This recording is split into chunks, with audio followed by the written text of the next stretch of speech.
All right, happy 4th of July weekend, everybody. Sitting in for the fellas today, me with Chad Brown. Chad, how are you today?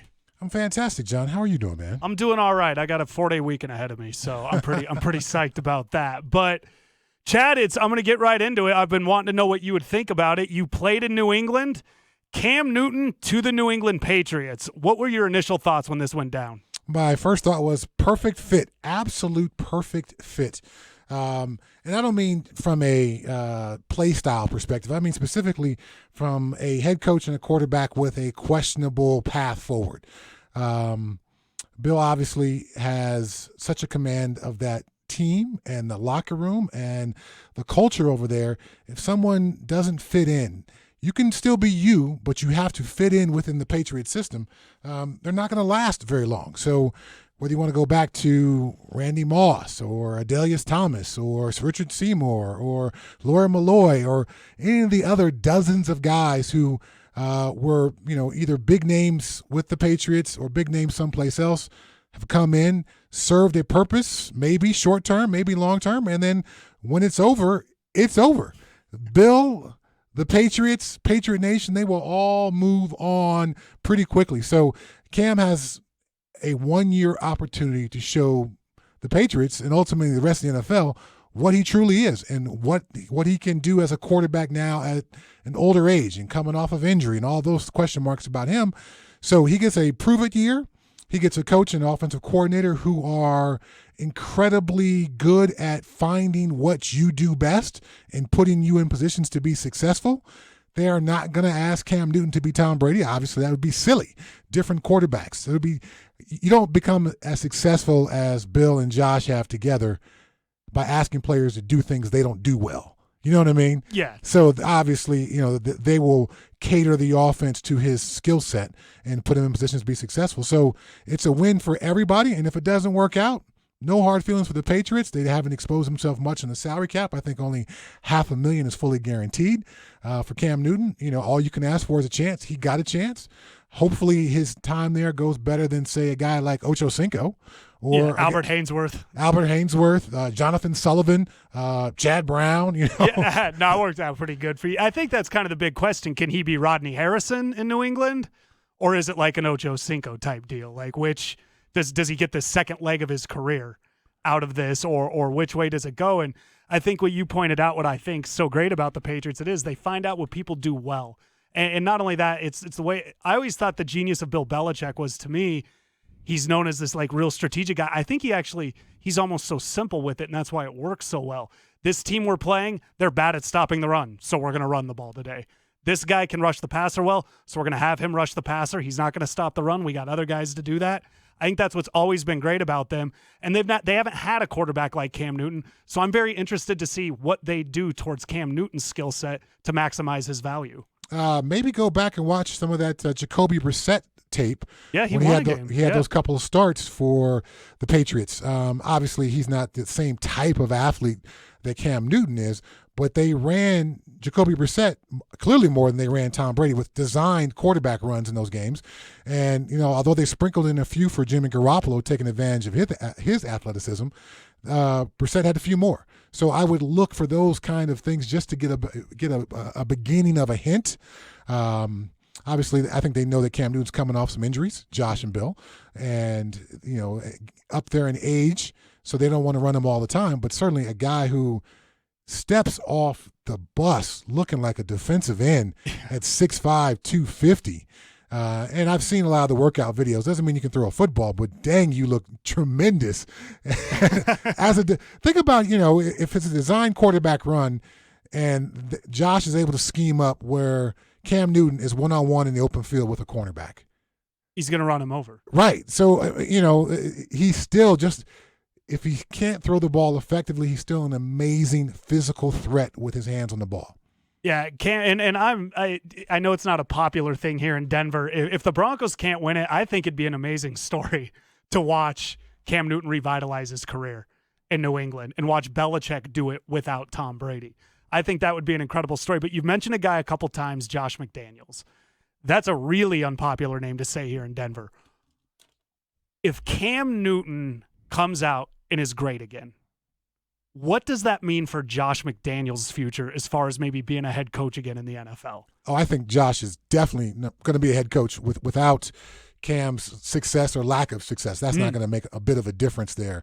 I'm of the thinking that he is going to be the coach in waiting for another year or so while Bill maybe in a couple more years next. I think Bill probably wants to retire as the all-time winningest coach. He's got a few seasons left to chase Shula to get that. So while I think Josh may be happy to be there for a couple more years and eventually step into that role, obviously knows the Kraft family well. They know him well. To take over that system that Bill has built, I mean, it literally would exist on autopilot for a year and a half or 2 years without Josh having to steer the boat very much. It'd be a much bigger uphill climb for him to go someplace else, as he found out while he was here. Yeah. And I still don't know because I don't know right now if any other teams are really interested in hiring him, not so much for his football expertise, but obviously how it went here and then the way he kind of went back on the deal with the Colts. So if he succeeded with Cam, I've wondered if that would make other teams kind of back the truck up, as they say, for Josh McDaniels. Maybe a team with a young quarterback looking to develop him. If they're saying, hey, he proved it with Tom, then he did it again with Cam, this is the guy, let's give him everything he wants. Do you think he could get that GM head coaching power again? Oh, man. If I were the owner, I would not. I would not give it to him. No, it was too big of a job for him here. And now, the Broncos were in a little bit of flux front office wise, and Mr. Bolin wasn't around as frequently as he was, so there was a bit of a vacuum at the top of the organization. So Josh, looking around, decided there's no one better than me to fill all these roles. So if you were to go to a more established franchise where those roles are already filled, I think then that would resist the temptation to begin to do too much. Obviously, they talk about NFL head coaches and how much they learn at their first stop and how much smarter they are the second time around. And I've had a chance to talk to guys like Pete Carroll about situations like that. He wasn't very good with the Jets. He wasn't very good with the Patriots. But he honed his system with the USC Trojans and then took that to Seattle and has been, roaringly successful ever since he stepped on USC's campus. Gosh, what has it been now? Almost 20 years since all that happened?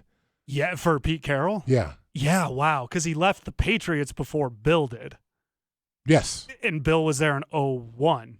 And before Bill or was 2000. Right. Yeah. So God, 20 years. Yeah.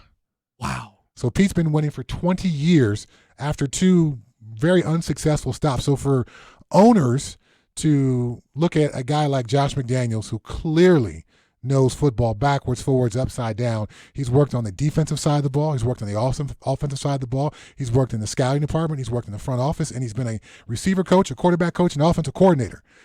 And a head coach. Now, let's not forget, my CU brother, Vance Joseph, was hired here after 1 year of being offensive coordinator, and it wasn't a great year. No, 26th in the league. So for an owner to look at Josh McDaniels and go, oh, man, I don't like how it went down with the Colts, and to ignore all that I just said, that would be foolish. Yeah, and that's with the VJ drops. But that's did you were you in New England with Josh at all? Did you spend time around Josh? Oh, yeah. Mm-hmm. So, yeah, you were coached, you were around Bill Cowher, you were around Mike Holmgren, and Bill Belichick. Being around Josh, do you think he has what it takes to command the organization like guys like those did? Yeah, I think he does. I think he does.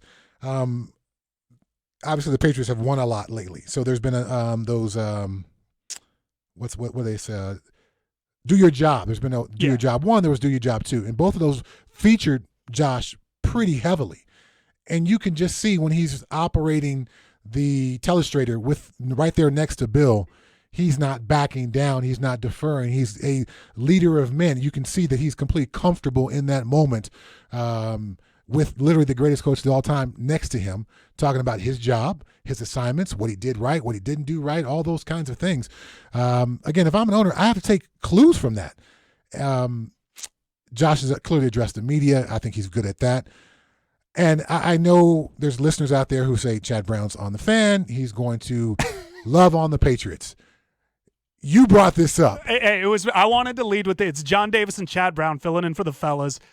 Cam Newton to the Patriots. I brought it up. Chad didn't come in here today saying, let me tell everybody how great Josh McDaniels is. Right, and I know that Josh McDaniels is not a very popular name here in town At all. But I think you have to separate those experiences. The formative years for Bill Belichick in Cleveland informed what he has going now. Whatever team hires Josh McDaniels in the future, he will be informed by his time here. He got off to an amazingly fast start. 6-2 his first 8 games. He beat his mentor and beat him down, and then kind of showed him up a little bit on the sideline. The happy dance went on for a little bit too long. Bad. It was so bad. It was coming. I was in the south stands. I was like, oh, don't do that.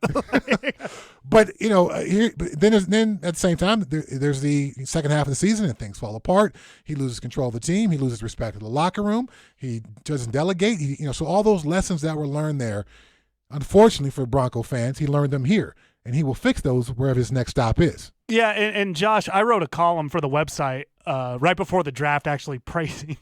I praised the way he his second draft with the Broncos, not the first one where he traded a first-round pick for a second-round pick, which might be the dumbest thing I ever saw happen. But he 5 players in a row, I think it went Demarius, Tebow, J.D. Walton, Zane Beadles, Eric Decker, which, as far as 5 guys drafted right in a row, might be the best 5-player stretch in Broncos history. All 5 of those guys, people can say whatever they want about Tebow. We got Josh going. Now we'll talk Tebow. We'll get everybody happy. But it's all 5 of those guys contributed to beating the Steelers in the divisional round the following year. So he had, between year 1 and year 2, there you could see some lessons actually were learned with Josh. The people person aspect of it, he just didn't get figured out yet. And you bring up Bill Belichick too. Cleveland, they were really good that last year he was there. It's just they announced the Raven, they were moving to Baltimore, and they absolutely destroyed everything. And even Mike Shanahan, as much as we love him here in Denver, it was not his first head coaching stop either, that he had coached the Raiders. Mm-hmm. So to your point, and I'm not trying to tell everybody that I like Josh McDaniels. I don't like anybody that trades a first-round pick for a second-round pick. But the point is, he's been around a lot of success. Him and a second stop for him, I think he could be successful. And if he's able to take Cam Newton, who everybody's discarded as a player. I mean, this guy, Cam Newton, I haven't seen a player with that much skill be this dismissed, maybe ever. Everybody's acting like he wasn't a one-hit wonder when he did succeed. So him and Josh together, maybe we're looking at the Patriots having a second run here. It may not be 20 years, but it could be 4 or 5 years of success, especially if Josh takes over as head coach. It could be. It could be an extended stretch. Wouldn't that just be perfect and just like the Patriots? It would. And I would like that TV, to be honest. It'd be great to go from one MVP to another MVP guy at quarterback, resurrect his career as they did with Randy Moss. They got Randy Moss for nothing. 4th-round pick from the Oakland Raiders. Nothing. It had nothing to do with Randy Moss's skill. Randy Moss wants to be in a competitive situation, and he wants to be utilized. He was getting none of that with the Oakland Raiders. Moved on to a place where the coach respected him, respected his skill set, put him in positions to be successful. Wow, what a unique concept. And literally he and Tom go out the next year and set the passing touchdown record. Yeah, it was Randy Moss, that was a guy like Cam Newton. People weren't talking about him when he went to the Raiders. He was kind of, I think they opened up on Thursday night against the Patriots, and he kind of that game. He kind of flashed, I think, like a little bit, but he caught a touchdown bomb on Tyrone Poole. Is that what it was? Yes. Yeah, took him up top. Maybe second quarter. Yeah. As Broncos fans, we were like, "Oh no, he's with the Raiders." Then the Raiders traded him. We were like, "Oh, thank God. Where'd he go? New England." Oh no. But they've done this again and again. And you're Junior Seau, a guy you played, followed at USC and then were around your whole career. They got a lot out of him at the end of Junior's career. I felt so a lot of guys, if you come in willing to play and, like you've pointed out, play the Patriot way, a lot of play. What was the Steelers guy a few years ago? James Harrison. Yeah. It was just a few games, but he looked great in New England. Bill put you in a position to be successful. My first year there, I came in they wanted me to replace Teddy Bruschi. Teddy and I are very different players. I had been playing outside linebacker for most of my career by that point. My inside linebacker days were pretty early in Pittsburgh. So it took some time for me to gain some comfort and to Bill to trust me. And after a while of watching what I was doing, he developed a role for me. I became the third down linebacker. So, I had maybe 12 to 20 plays a game playing third down linebacker.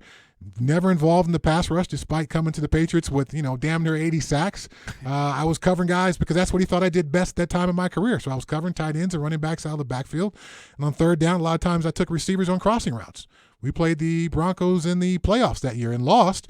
I think I had Rod Smith on 3 or 4 crossing routes. He caught it, made a tackle, stopped the first down. We got off the field. I did my job in the very Belichick and Patriot way of do your job. That was my job for the game. It is.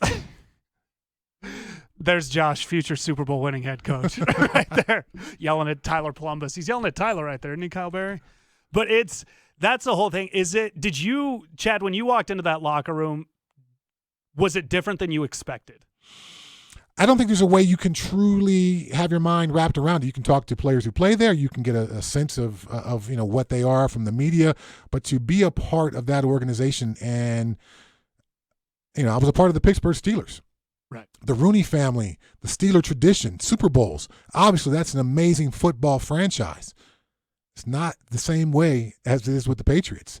They win a different way, but it's not as detailed a football experience. I learned more in year 13 of being there than I probably did in the first 12 years of my career alone about the details of football.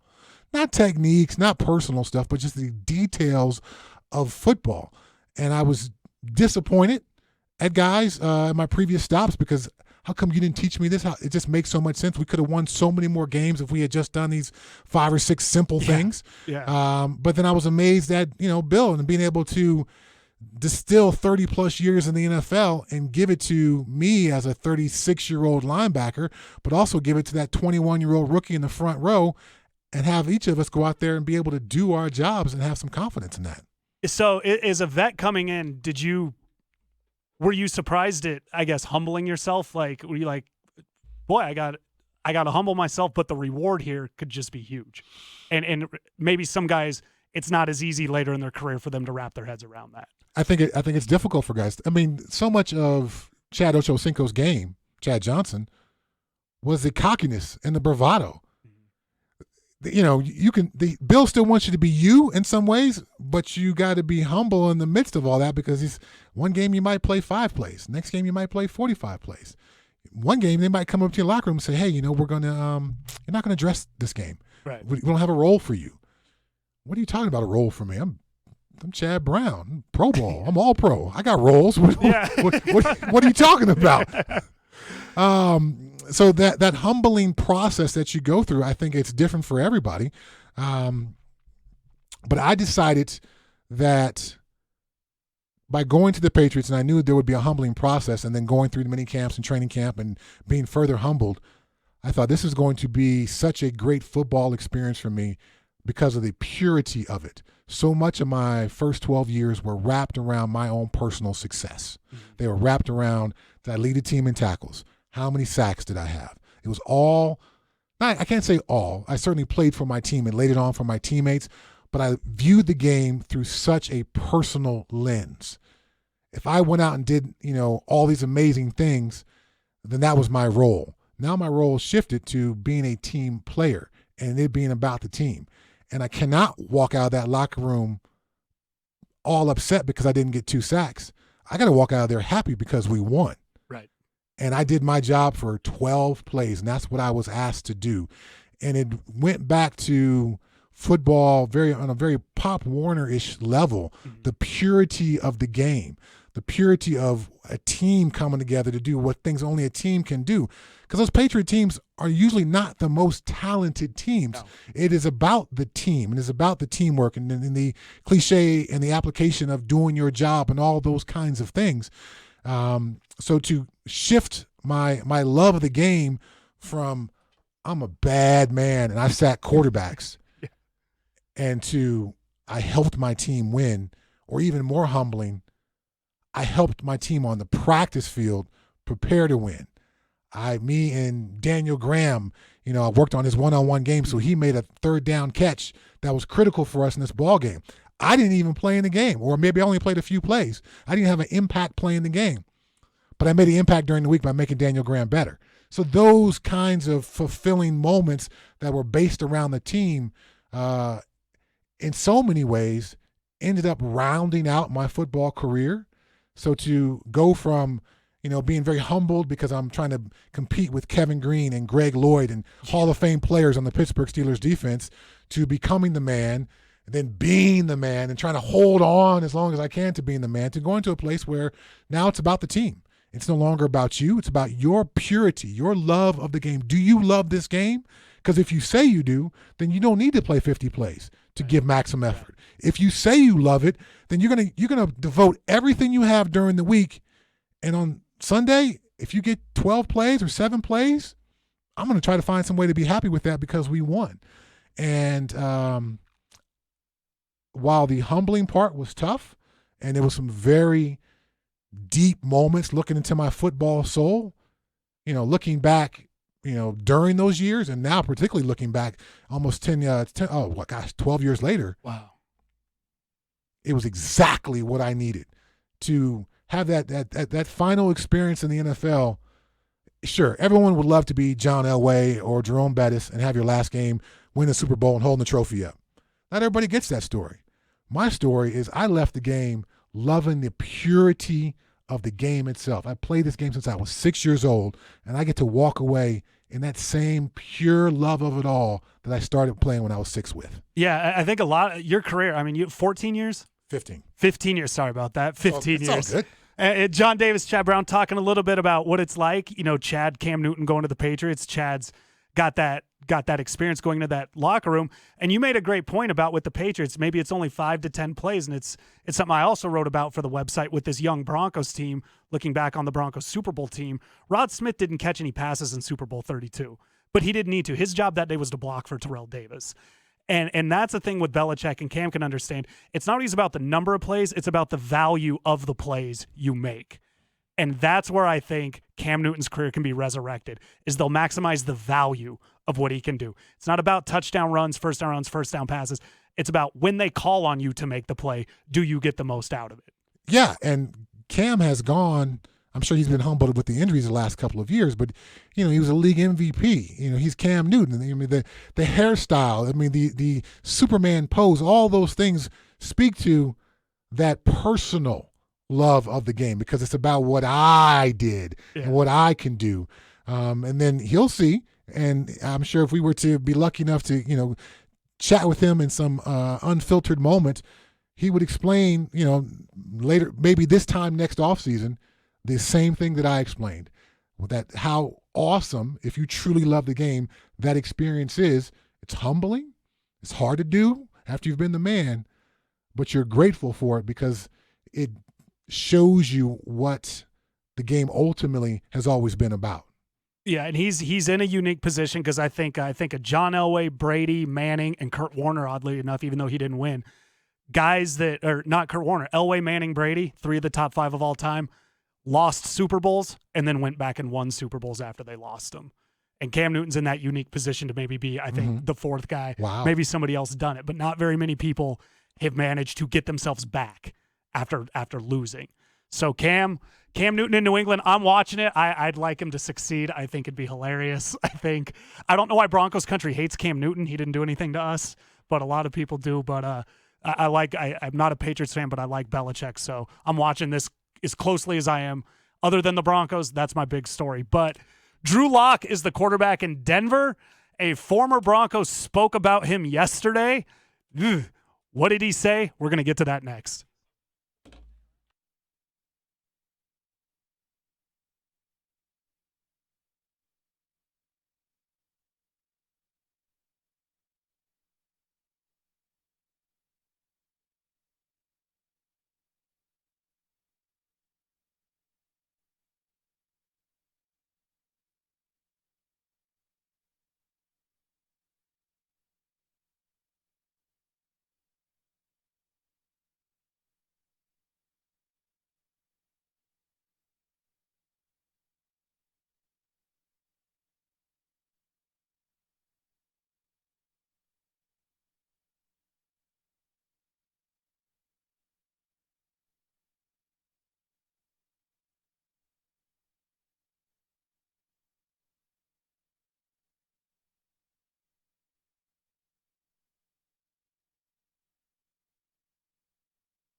So, Chad, yesterday, Chris Harris Jr. was on the herd with Colin Cowherd. So this is Chris Harris Jr. when asked about Drew Lock's success last year.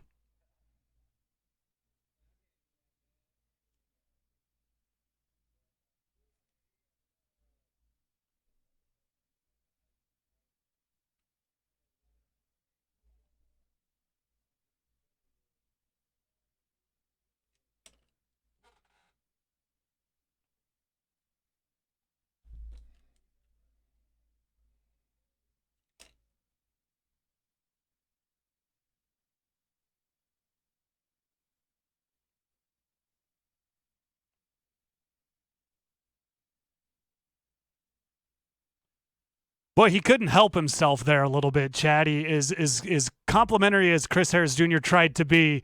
He kind of downplayed who Drew Lock's opponents were. What do you when you first hear Chris say that, what do you think?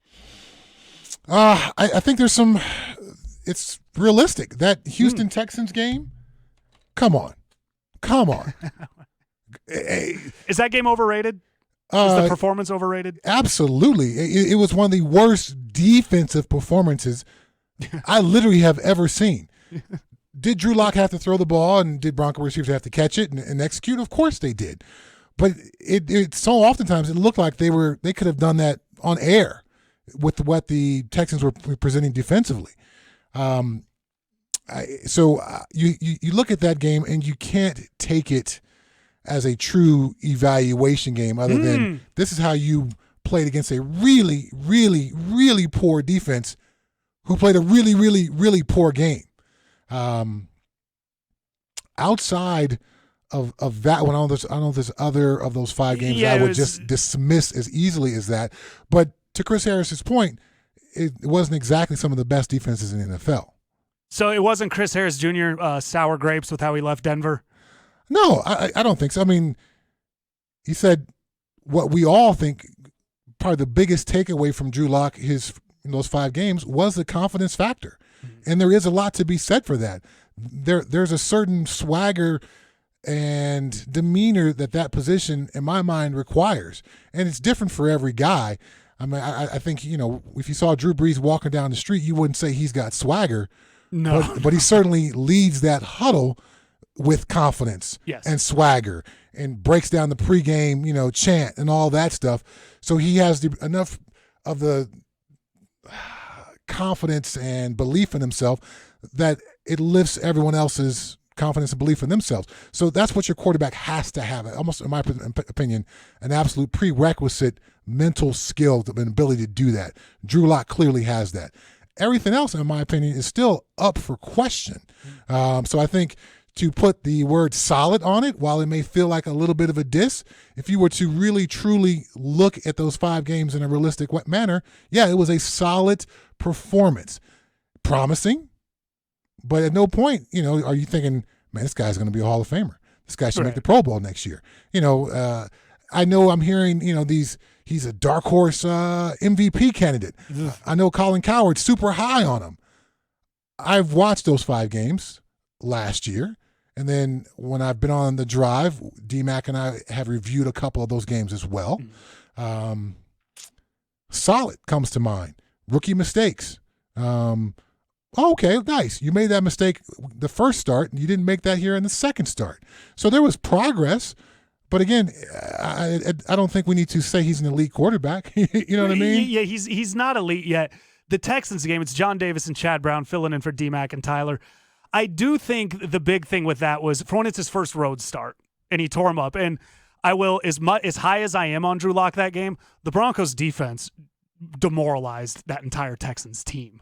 Kareem Jackson just was a monster. Right, he was. That entire game. And he that defense did put the Broncos offense in a lot of really good positions, which it's probably the first complementary game we've seen from the Broncos offense and defense in 5 years where they both played well at the same time.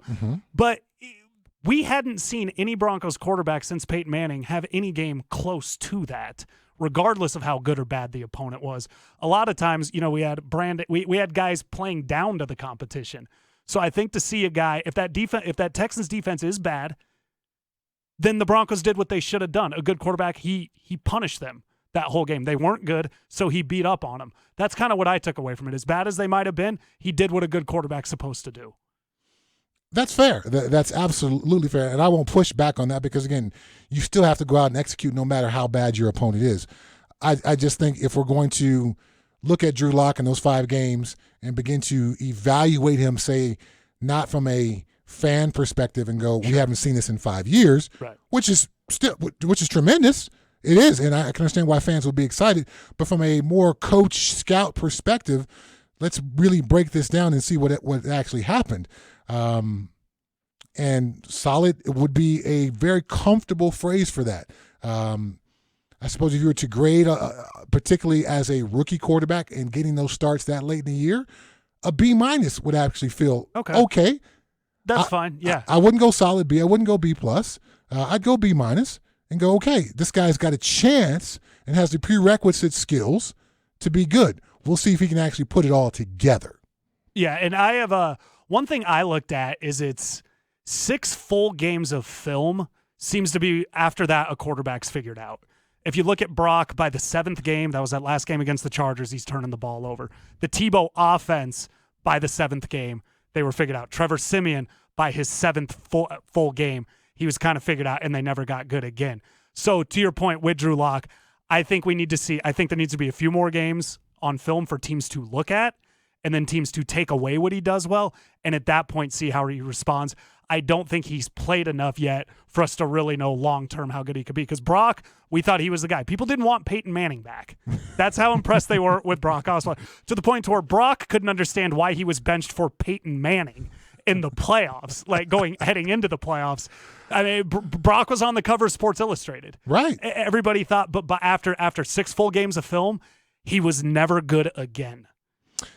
You put your best on tape.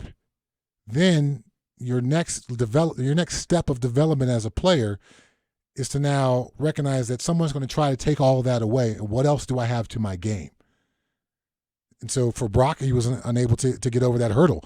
So Drew Lock has now not just those 5 starts and then, teams during the season catching up to him, an entire offseason where there's been nothing to take the coaches away from watching you on tape and figuring out the things you do well, figuring out the things you don't do well, and putting you in positions and planning on putting you in positions where you're not going to be successful.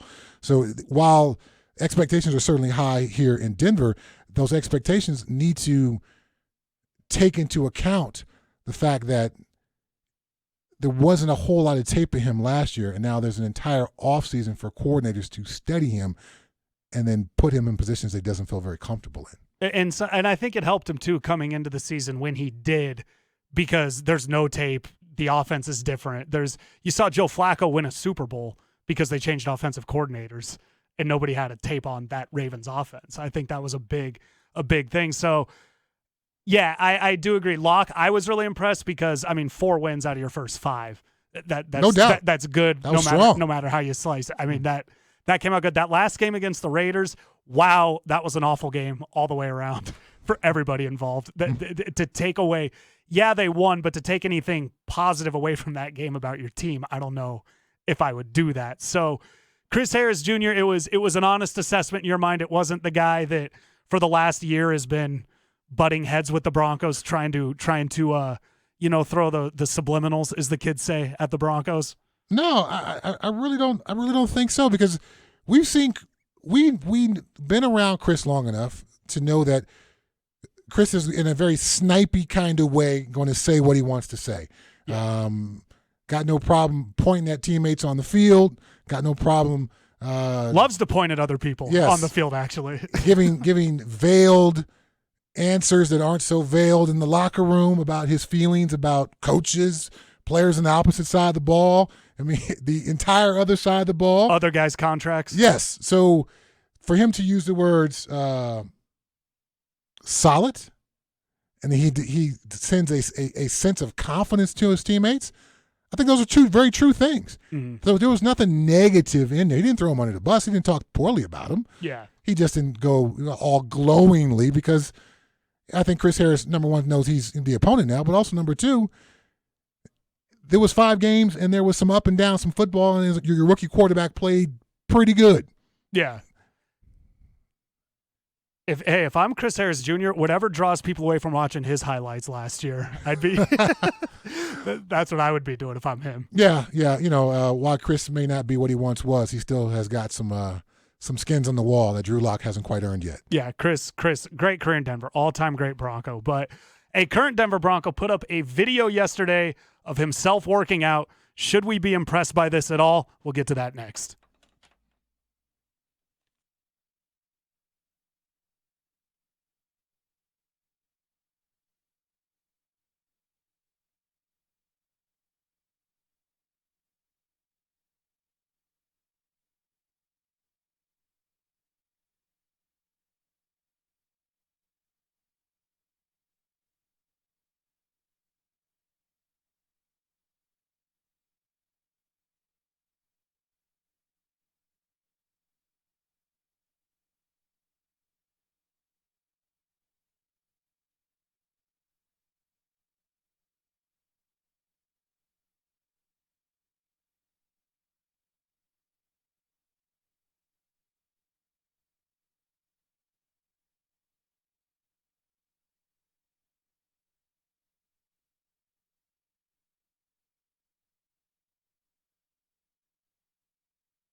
That's Garrett Bowles. Some sound bites from Garrett Bowles. Garrett Bowles put up a video yesterday, Chad, of himself, I think, swinging a sledgehammer as some sort of video to let everybody know he's committed to being better for the Broncos. Garrett Bowles working out hard. Are you impressed by this video at all? Oh, man. I'll be 50 July 12th. Happy birthday. Thank you. It's my grandpa's birthday. Oh, right on. Yeah, so I'm in good company. Fantastic. Of course. Yeah. So I am not of this generation. Right. So maybe I don't get it. Maybe I just don't understand. I don't understand. It's not even a maybe. Let me remove the maybe from that sentence. I don't understand. I don't know what he thought could be gained by that. I don't think in the talk about Garrett Bowles over the last couple of seasons, it has never been that he did not work hard. It has never been that he was not a tremendous athlete. That wasn't the issue. The issue was some of the football intelligence and the holding, which came from a lack of football intelligence, a lack of situational awareness. So I've often said, as an employer, you get a sense pretty quickly of who your employees are. And when things start showing up, they typically don't show up in one place. They kind of are a theme throughout that person. They show up lots of places. Yep. So the lack of situational awareness on the football field has now shown up for a lack of situational awareness in social media. It's true. It's the tie is completely clear and it's there. You are not reading the situation correctly, and what is the response in this situation? That's not it. If it had just been a less polished video without the music in the background, yes, and the slow motion, just a dude working hard, I think it would have come across much better. But again, there's a lack of situational awareness and how that was going to play. So, no, we're not the referee who stands behind the quarterback and makes sure that the left tackle doesn't hold, because there's that guy looking at you every single play, Garrett Bowles. Yep. We're the Bronco fans and the Bronco people in Bronco country looking at this and going, what's wrong with you, man? We can what is this? And that's my whole thing with him is what I think got Garrett Bowles in so much bad, the way Broncos country viewed him and judged him was when he got drafted. He cuts this promo like he's a WWE wrestler saying, "You touch my quarterback, it's like touching my wife," and he's going to react as such. And then 6 games into the year, Melvin Ingram blasts Trevor Siemian so hard the whole crowd gasps, and he doesn't do anything about it. And you'd think he learned back then, maybe I should not talk a big game until I've proved it on the field. And then here, we get a whole production out there. Nobody cares. No, not one person in 3 years has said, I need to know how hard he swings a sledgehammer. I think that's what the problem is out here on the field, is I think we need to get a little more of that going on. And there's a phrase, read the room. Just read the room. And like you said with that, nobody cares. Like, it's a weird analogy. Nobody cared what Dennis Rodman did in Chicago as long as he showed up and rebounded. Right. Every game. Mm-hmm. And right now, he hasn't proven on the field or earned the credibility to be doing like anything like this video, Garrett Bowles swinging a sledgehammer, to where anybody's going to think it translates to anything until we see it. If Von Miller was to post the exact same type of video, the music, the slow motion, Von's got skins in the walls. Man, Von's ready. He's going to have a comeback season. That would literally be the topic there. But for you not to understand that you are seen in a negative light, and this is not going to turn it into a positive light, that's unfortunate for Garrett, because clearly when he or his people released that, they thought something good would come from this. That's how poorly they read the room. They looked at that, they filmed it, they chose music, they chose what portions to slow down, they edited that down. Somebody pressed send, and they were like, oh, man, this is about to be great. That's how poorly they read the room. Finally, people are going to like him. We've got it figured out. We got it all figured out. We just didn't show him working out enough. We want to see you block pass rushers. That's all we want you to do. Left tackles aren't here to be personalities. They're not here to be the face of the franchise. They're not here to do social media videos. They're here to do one job. And because you have not done that job well, everything else you do is going to be viewed in a negative light. And I wish you had posted some video of you playing with some kids, or with the times now, bringing some kids of color to the police station or something like that, where we would have been forced to been like, man, you can't block, but good for you. That's good stuff right there. But we're on your side. But we're on your side right there. Yeah. You didn't do that. You went with this other route, which unfortunately just piles more in that negative. So, listen, I hope Garrett Bowles can turn around. Year 2 with Mike Munchak, I've been around some great offensive line coaches, and I've seen what they can do with guys, because more than any other position on the field, offensive line is about reps, repetitions, and about being a technician. Part of being a technician would be knowing who the coach is. Maybe the words used to describe those techniques, and then we're putting them in action repeatedly. So he's got the basics to go with becoming a technician. So it's an uphill climb for me when I look at Garrett Bowles and his future as a Denver Bronco. But I'm willing to say, all right, you've earned another shot to clear the slate here. You got about 3 games, man, and that's about it. That's it? You think 3 games? As a starter, before they're forced to start looking, if the same things keep showing up, that would be the end for me. Yes. Yeah, I think it's time to be done. Yeah, the video to me, I'm tired of. I don't want to hear him talking. I don't want to hear him doing that. I just want to see it on the field, Garrett Bowles, and then once you prove it on the field, Cam Newton is dressed weird his whole life. We talked about Cam Newton. Nobody cared while he was playing well. Then once he started playing bad, everybody suddenly started judging everything else he did. I've got a file on my phone of poor Cam Newton outfit choices. Because as a quarterback, I think you're supposed to uphold a certain I don't know what we'll call it, but look, a certain persona. feel, a certain persona. And when your persona is dressed like a clown every weekend in a different outfit, that again, that's not reading the room. That's taken away from what you're hoping to accomplish. If one week you look like you're about to go sing in a barbershop quartet, and you just got beat by 21 points and you threw 3 interceptions, maybe you should have a backup outfit that doesn't look like a clown outfit if you didn't play well. Or just run it by somebody that'll tell you, I wouldn't do that. I wouldn't. just try this on. So. I mean, we're on radio, so they can't see my face, but you can see my face. Yeah. I'm just even talking about some of Cam Newton's outfit choices. You can see I'm just incredulous. How could you seriously choose to do that? Don't you? Michael Jordan's suits were ridiculous, but it was a suit. It was a classy type of uniform that spoke about him and who he was. When you're dressed in different clown outfit every week, and sometimes you're even wearing like a top Abraham Lincoln hat, you're the face of the franchise. You're supposed to lead us to the Super Bowl. You, the clown over there? Oh man, I'm so happy I brought that up. I didn't know that Chad had the file. That's a bone for me, as you can tell. I'm so happy I did that. Philip Lindsay yesterday spoke out. Going to see what Chad thinks about his CU Buff alumni.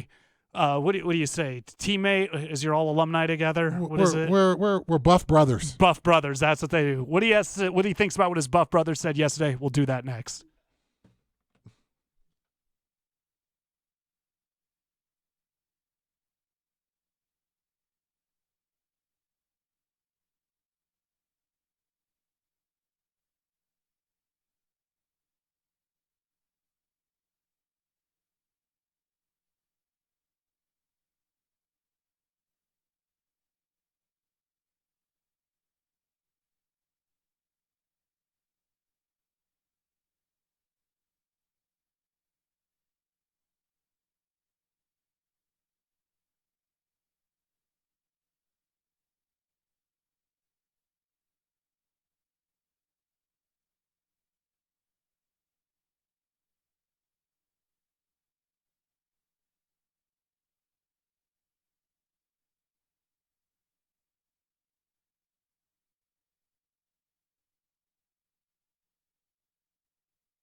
Kyle Berry always bringing me back with that Eminem music. So yesterday, we have Philip Lindsay talking to Phil Milani at Broncos.com about that Broncos starting running back spot.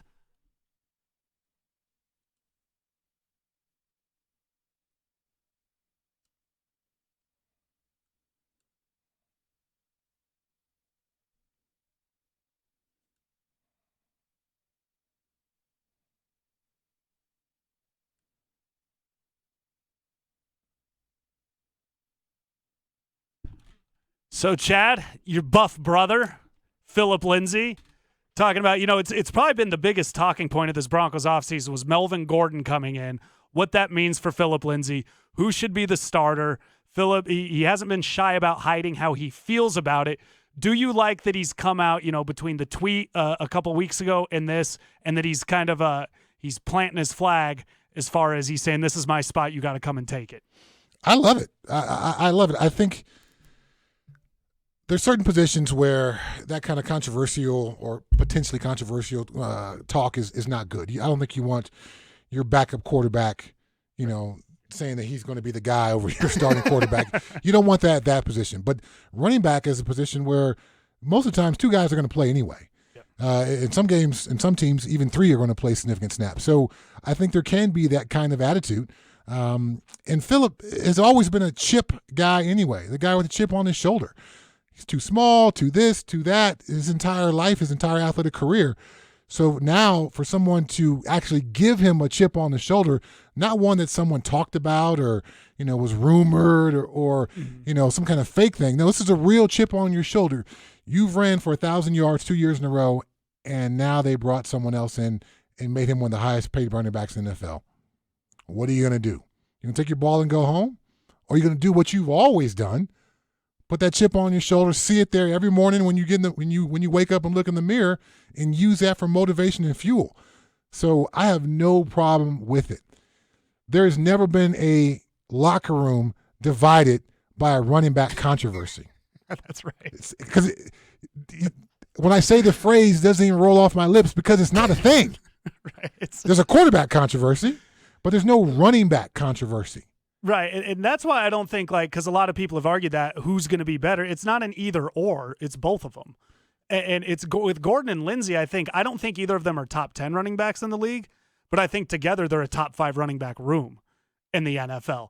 And so, and to Phil's comment, I don't know if he needs to be saying it publicly. I don't necessarily know what that accomplishes, but I don't think, like you said, I don't think it's going to be a big enough distraction. And whatever Phil has to do, football's a violent game. You played it for a long time. Whatever you've got to do to get yourself out on that field and go hit somebody and take those hits, I'm all for it. Whatever has you do it. And if this is how Philip Lindsay's going to maximize what he can do next year, I'm fine with it. I'm completely fine with it. And I don't even have an issue with what he said in this last clip here publicly. He did not mention Melvin Gordon's name. He did not talk poorly about his teammate. He talked about himself and his own personal motivation. I think that's always going to be fine for me as a coach or a GM, and particularly at that position, I'd be like, this is going to be great.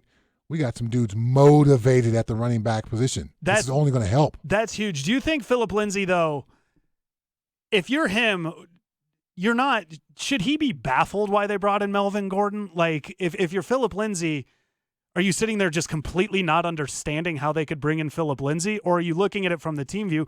Philip's not great on third down. He's not great at catching the ball out of the backfield. It makes sense that they brought somebody else in that can do those things where he's struggled. I would imagine initially that would probably be his reaction. But it's 2020. You sit down with your laptop and pull up some tape, homeboy, and compare, stats, go game to game, third down to third down. And you'll be able to, if you're looking at it constructively, some constructive self-criticism, and look at it from that angle and that view, okay, they are saying this guy is a better receiver than me. So, since I'm a competitive guy, I'm not going to just concede that role. That was a deficient part of my game. I've got the entire offseason to work on that part of my game. And when I show up at camp, and we are running those same routes and they're calling the same plays for us, I need to be much different than I was 2 years ago and look like more similar to him. Use it as a goal, use it as motivation instead of the guys who can't see it aren't telling the truth about themselves. You know what I'm saying? Yeah. We all have blind spots about ourselves. It's just a natural thing, you know? Yeah, I've convinced myself girls are cool with short guys. Well, so whatever your blind spot may be, whether it's real or perceived, whatever your blind spot is, we all have them. So I think, you know, as a player, you definitely need to recognize that in order to have an extended, you know, stay in this league. Because if you're only pointing to the things that you do well, you're selling yourself short from an evaluation standpoint. Yeah, because Philip Lindsay, it's a great story. So locally, everybody really likes him, as they should. He's from Colorado. He played at CU. Not only did he play at CU, he was there during who is that? That's Pecco imitating Philip Lindsay. But like with Philip Lindsay, he's from here. He was at CU. Not just was he at CU. He was there during kind of a resurgence where they were actually fun and exciting and relevant again. But with all of that, is he overrated in Broncos country's minds? Are they too quick to defend him because he's not he's a really good running back. He's a top running back in the NFL, but I wouldn't call him elite. Is he a little overrated around Denver? I think a fan base always falls in love with their best players and are probably harsher to some of their worst players than they should be. So they lose perspective. Garrett Bowles doesn't suck. He doesn't. He just flat out doesn't. Does he have some of his worst moments at the worst moments? Yes. You know, but he does not suck. He's far better and a far better athlete than most tackles in the league. He needs to clean up some things, but he does not suck. And Philip Lindsay is not a truly elite running back at this stage of his career. Some of it is just physics. You cannot ask a man his size to be your third down pass protecting back. Right. If I was on the field and I'm going to be 50 July 12th, and I get a one-on-one with Philip Lindsay at damn near 50 years old coming off the edge, I know exactly what I'm going to do to him. I'm going to pick him up. I'm going to throw him into the quarterback, and if he misses, then I'm going to sack the quarterback because he's just too small to play that role. So some of this, Philip Lindsay literally just cannot help. He can be as full of want to as any running back as far as being a pass-blocking running back, but at some point, the size versus the size of defender ratio is just too great, and those dudes are just going to toss you. Yeah, and I think the same goes for – because Legwald put the stat out when the Broncos signed Melvin Gordon. Melvin Gordon converts 60% of his runs on third down to first downs. Philip Lindsay was only 20. That's not necessarily – we talked earlier about the value of your play and doing your job like they do in New England. Melvin Gordon, you look at the stat sheet, a 3-yard run, okay, who cares? A 3-yard run on 3rd and 2 is a big deal. And back to Philip Lindsay, you play defense. If it's 3rd and 1 and you see that that's the guy that's supposed to convert this, it's probably the same mindset you have. You're just going to blast this dude before he even gets to the line. Yeah, I'm automatically thinking it's going to be some kind of outside play, try to take advantage of his speed, or some kind of counter play to get me, running and over pursuing. Because if it comes down to him and I one-on-one in a hole with some straight-ahead run, I know I'm going to win. It's just physics. That's on my side here. So the physical limitations of Philip Lindsay simply due to his size, while he has overcome those and been able to be an every game starter for the Broncos for the last 2 seasons, from a third down catching perspective, receiving perspective, pass blocking perspective, short yardage and goal line run perspectives, unfortunately, you're just not suited for that role, particularly as an everyday kind of guy. And I've always thought this. Since they brought, I like the Melvin Gordon signing. I don't know why. We got to play the Chiefs twice a year. I don't know why everybody's against John Elway adding as many weapons as he can. Philip Lindsay may quote unquote get less opportunities or less touches, so he's going to have to maximize when he's on the field what he does to force the Broncos to not bring him off the field.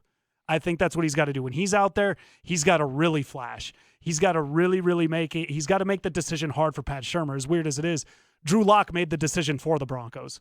You don't need to go look at a veteran quarterback because look what I'm doing out here. Philip Lindsay, they're not going to give it to him. It's on him to go out there and prove that he can catch the ball now. So whatever happens with him in these next couple seasons, because I think he's done in Denver no matter what, it's up to him to get the most out of it and force the coaches to leave him on the field. I don't disagree with that at all. It seems as if, from the rumors we heard, Del Valle and Melvin Gordon's just kind of been planted in as a starter. So Philip Lindsay's already facing an uphill battle. So he has to seize the opportunities that he has. Who would you start? Who would I start? It's so difficult to say, because, we have a new offensive coordinator. What's going to be asked of these guys? And I know Pat Shurmur has, traditionally been a one-back kind of guy, but to literally take Philip Lindsay, a guy who's rushed for 1,000 yards the last 2 seasons, and put him in a role where he ends up with only 250 yards rushing, I think that would speak more to Pat Shurmur and his play calling ability and the ability to put Philip Lindsay in position to be successful than it would to Philip Lindsay and his skill set. Because we've seen him be successful on a team where the offense wasn't very good. And they knew he was the guy getting the ball. I mean, Right. Defenses stack the box. They know it's Philip Lindsay. Right. And we've seen a couple of games where there was literally no place to run for him. So he was able to put up numbers as a guy that they knew they had to game plan against. We got to take away this guy first. Now, with a new coordinator, a quarterback potentially taking the next step forward, Philip Lindsay, for his role to diminish, to go from a back-to-back 1,000-yard seasons down to 250 yards for the season rusher, it just means you didn't use him right. You know what I mean? Yeah. It's putting it, well, and that's what I go back to. Philip Lindsay, it's okay if he rushes for 750. It's just, what were those 750 yards? What did they look like? Was it kind of like last year where he was just getting a few yards at a time and a lot of carries?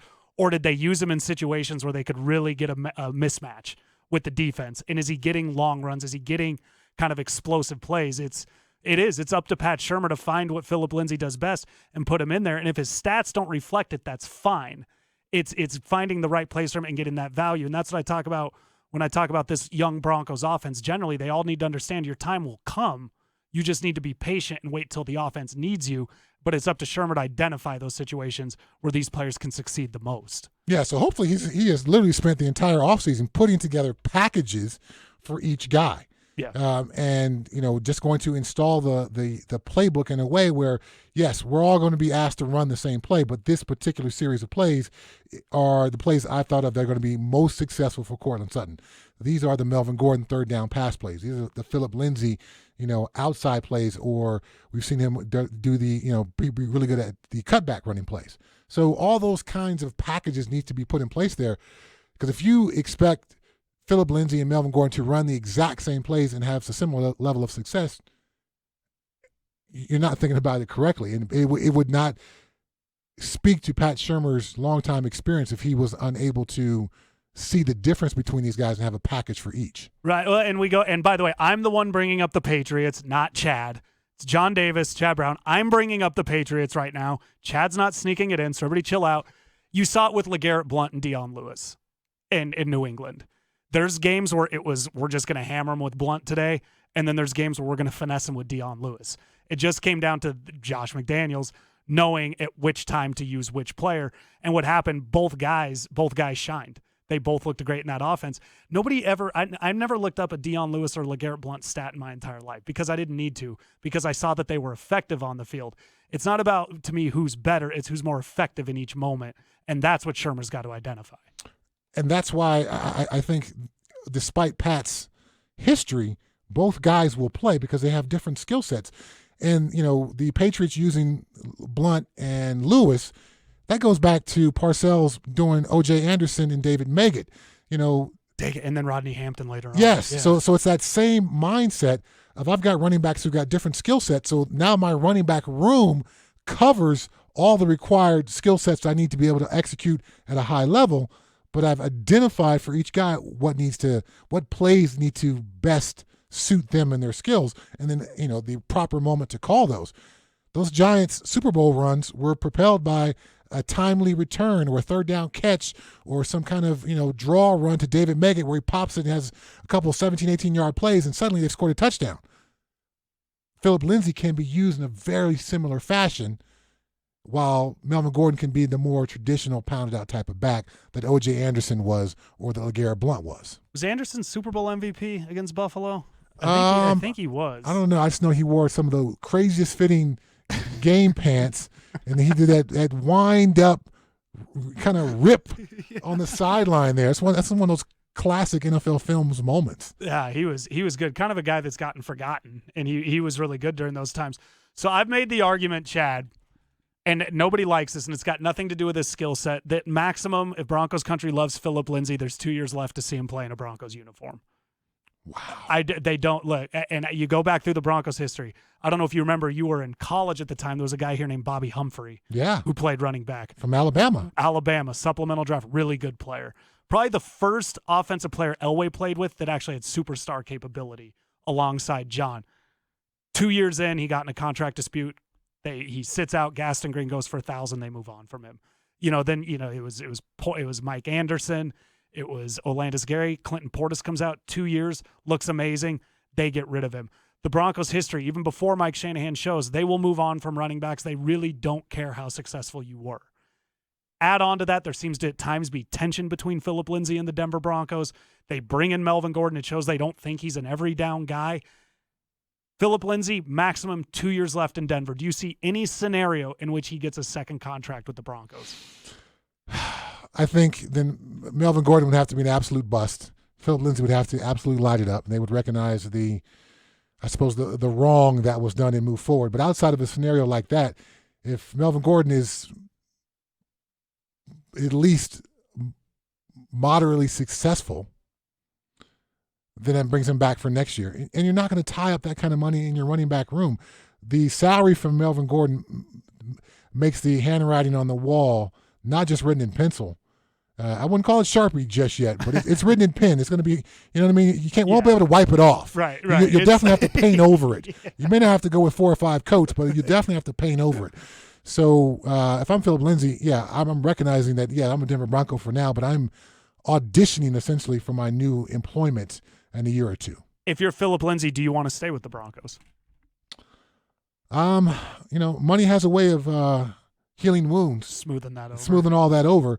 But again, short of a scenario like what I described where Melvin Gordon literally falls off the log, can't get it done, and Philip Lindsay lights it up, and the Broncos are forced to, release Melvin Gordon, therefore freeing up some money. I'm not sure what the dead cap money would be for Melvin Gordon in year 2.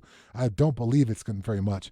But if that scenario were not to happen, you don't structure your team salary cap-wise for that kind of money in the running back room. You don't pay 2 running backs that kind of money. And considering the success the Broncos have had personally, plus just take a look around the league, you can be successful literally with a guy off the couch. Yeah, and I think Philip Lindsay could go out, beat out Melvin Gordon this year, go for 1,200 yards, and they still wouldn't bring him back. I think Gordon could bust, Philip Lindsay could shine, and they're still just not going to pay it because that's just not what they've done. Wow. And it's got nothing to do with Philip Lindsay, the player. It's just got to do with the last guy they gave a second contract to was C.J. Anderson, and I think that was a panic move because Malik and Trevathan and then the Brock thing happened. They kind of panicked and had to give a contract to one of these guys from the Super Bowl team. I really don't think there's anything he could do short of going for like 2,000 yards. Really? What's the precedent? I mean, they got rid of Clinton Portis. I know, but just because the Broncos organization has done that, each year is a brand new year unto itself. And so if John Elway or Matt Russell and his decision makers over there were thinking with that type of thinking that, we've never given a running back a second contract here, but we'll bring in a free agent and we'll pay him at the top of the market. You know what I mean? So that those two wouldn't equate for me. You've clearly shown you're willing to pay pretty good money. I think Philip Lindsay would stay clearly for that type of money. I don't think the Broncos would offer that type of money. They're not going to, no. But he clearly would stay. I think he would stay for 5. Yeah, he would. He would if they offered that. Now, I don't see it happen. You played when you were in Pittsburgh. I always wanted this. Kind of speaking to that, they would just let guys leave all the time in free agency. Good players, Kevin Green left, and somebody played corner. I can't remember. Barry Foster, the running back. Yep. They would not pay Neil O'Donnell, which he kind of earned that, but he kind of earned the right out the door. What's that like to play in that locker room where guys stand out and they play and you see them, and then you ended up being one of those guys with Pittsburgh, when you see quality players earning that contract and the organization not giving it to them? The Steelers were up against a couple of things. They were still playing in the old Three Rivers Stadium, And, so much of the NFL at that time was wrapped around, securing a new stadium, getting a new stadium, because that provided the owners with new streams of revenue and was really allowing teams to go out and spend big money in free agency. The Rooney family, they're on boards and things like that in Pittsburgh, and they have some other small business interests, but their main thing is they own the Pittsburgh Steelers. So to compete in free agency, considering we were a really good team, so our top free agents were really, really good players and were highly regarded and showed up on TV and had great stats, so we're going to get the top of the market. They just simply could not afford to keep pace with other teams that were in a different financial situation. So I didn't blame the Rooneys for that. I didn't blame the Steelers for that. I just saw that this is just a financial landscape of the NFL. The Rooneys recognized that and chose that as their business model. Once they got into the new stadium and they had all the luxury suites and all those new streams of revenue, then they were able to give guys like Casey Hampton another contract, or James Ferrier, or Troy Polamalu, or Ben Roethlisberger, all those other guys who were given those contracts, and actually kind of sort of led to the demise of the Steelers for a couple of years because they kept guys around too long in some cases. Yeah, it was working for him letting guys leave. Honestly, they kept winning. I mean, Yancey Thigpen left, and nobody cared about him ever again. Right. Leon Searcy went from all-pro left tackle to goes to Jacksonville, and no one remembers him anymore. So There was always guys like that coming through. I believe I was the 21st consecutive free agent to leave. I remember every year. I remember that guys was just gone. Yeah. So they drafted really, really well. Part of drafting really well is knowing who you are as a team. So when the scouts know that you're going to be running a 3-4 Steeler blitzing style of defense, they know exactly what guys to bring in. So to go from Greg Lloyd to Jarrell Williams to Kevin Green to Chad Brown to Jason Gilden to Levon Kirkland to Joey Porter, all of us were slightly different. No, very few of us actually played outside linebacker in college. But they knew what they were looking for from an athletic perspective and how to fit that in there to that 3-4 outside linebacker spot. So that's just one position. But they knew that all the way across the board, offensively and defensively, what they were looking for. So they were able to draft really well. When you have what the Broncos have had, turnover in coaches, turnover in coordinators, and John's doesn't have 20 years of draft experience behind him, mistakes have been made in that draft process. That's why when guys have left here, we're not able just to plug in the next guy because that system hasn't been in place long enough. And that's I always just felt the Steelers of those early to mid 90s, the way they just filled roles was just impressive. And I do want to point out, Chad said they drafted really well. How many CU Buffs did they draft? Oh my goodness. So we had Gary Howe. Gary wasn't drafted, I don't think, but he was there as a free agent. Joel Steed, Deion Figures, myself, Charles Johnson, the receiver, Cordell Stewart. I'm missing a couple other guys in there a couple years after I left. But it was just they were just and the Buffs were cranking them out too. But it was was there a connection with Boulder? What did they fit? That was it similar styles of football? What was it? Well, we played 3-4 defense, so that certainly helped. So Joel, myself, Deion, Gary Howe. All guys who were standouts in that 3-4 style of defense, same style of defense that Pittsburgh played. So I think that was an easy connection. For Cordell and for CJ, I just think they were they fell to the best guy at that position of the draft, and it made sense for them at that time.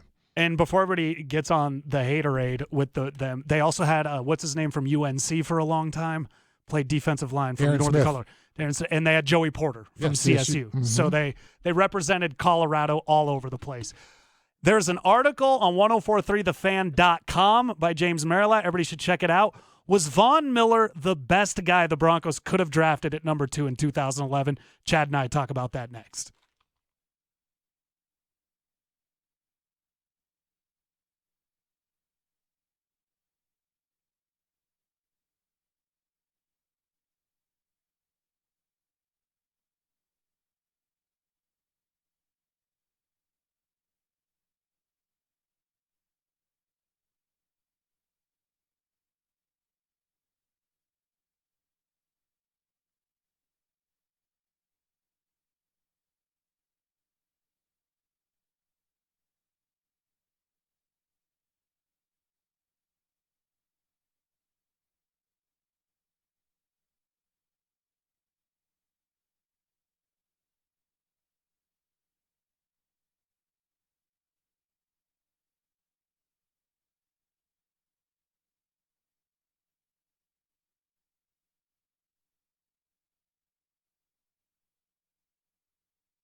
Kyle, what song is this? This is the Denver Broncos 2020 song. It is by Miley Cyrus. It is called The Climb.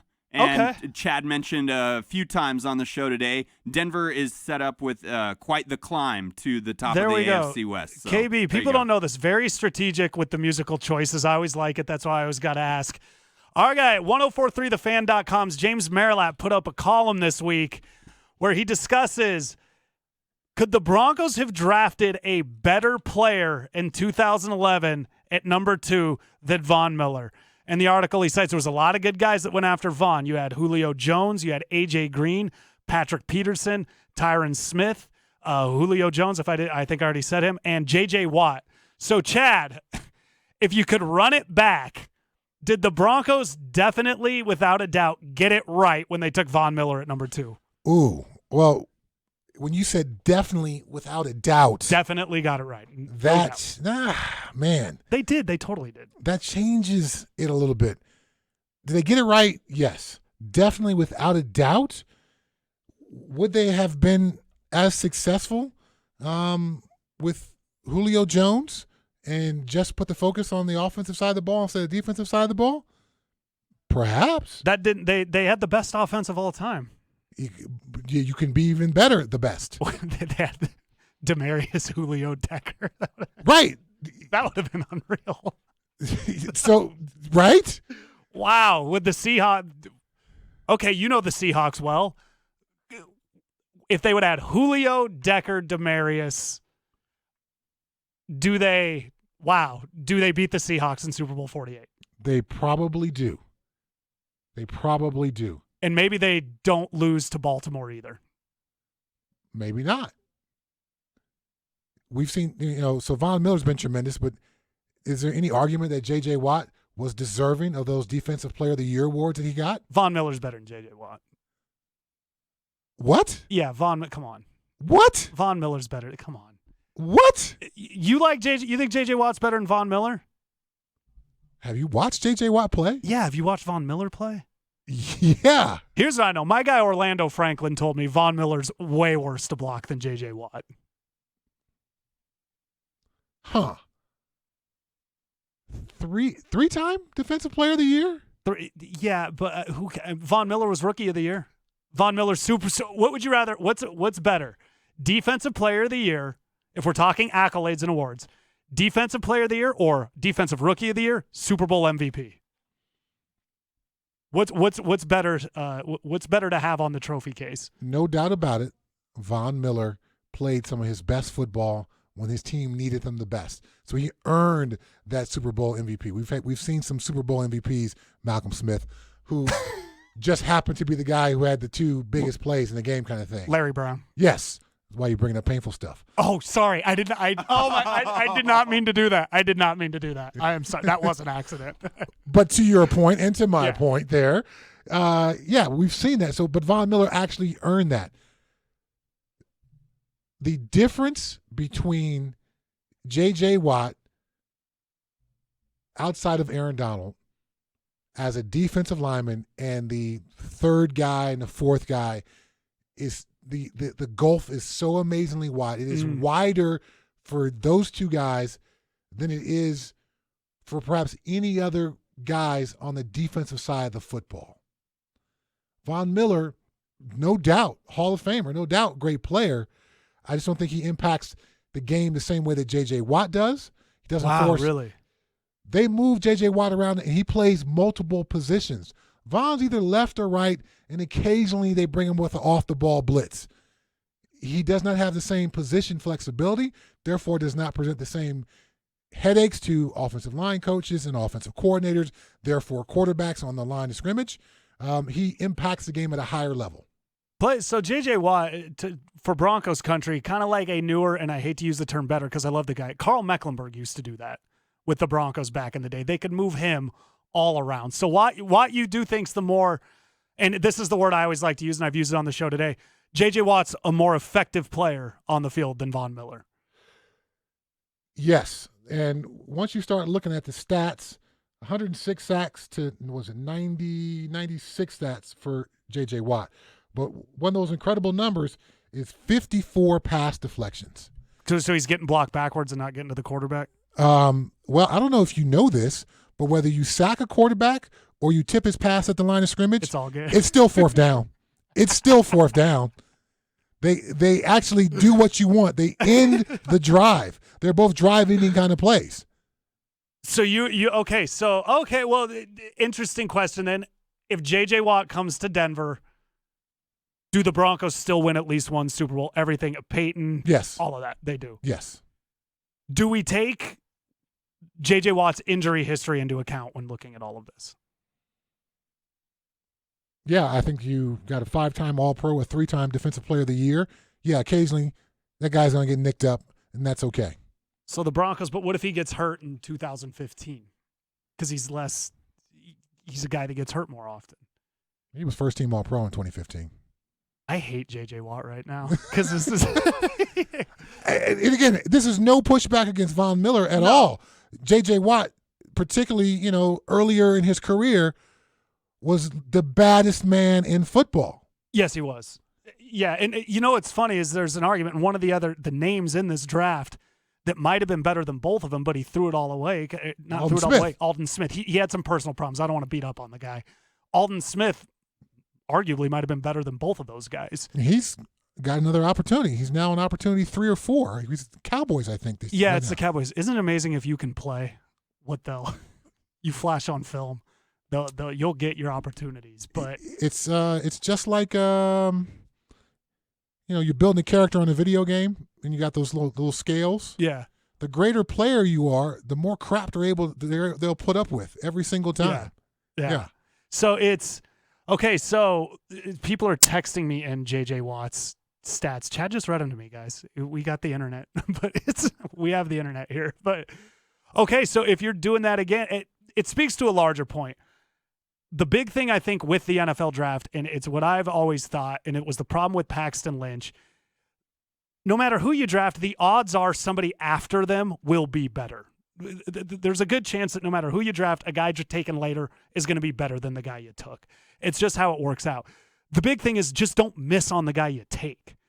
We took John Mobley in Denver at pick 15 in 1995. He batted down Brett Favre's pass. He was great. His career ended short. His career was cut short because of a neck injury. John Mobley was a really good player. Nobody ever brings up the fact that, and I detest this guy as a person, but nobody ever brings up that Ray Lewis was drafted later on.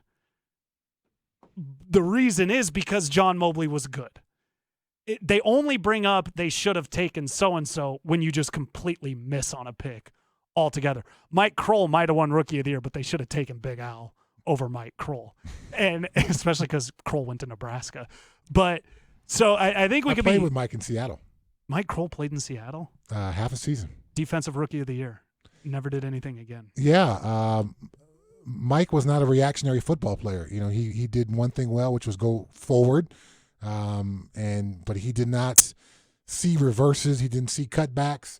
He didn't see there was going to be a draw. The offense tackle let you go upfield. He just was not a guy full of vision. He had a great skill set, but once that skill set was understood that was all he brought to the table, it was pretty much an end to his career. Yeah, and the Broncos, they got rid of a guy named Michael. They didn't get rid of him. Michael Brooks was a guy who left in free agency that I think made Mike Kroll look like $1 million playing on the other side of him when Kroll had to be the guy.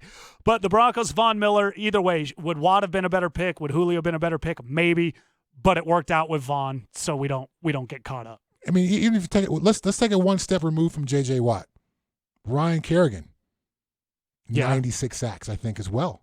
Wow. Von's got 106. Wow. All pro. Yeah. So that would have worked out. The good news is we're not sitting here saying should they have taken Von Miller over Jake Locker or Blaine Gabbert, because Gabbert went one pick ahead of J.J. Watt. So they're how they're feeling about that. So John Elway went with Plan A. About 8 years ago, we're going to talk about that and the recent Cam Newton signing. Is it proof, as weird as it sounds, at how good of a GM John Elway really is? We'll get to that next.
We got the James Marilatz doing the timeline on 1043thefan.com. He had written about the Broncos drafting Von Miller.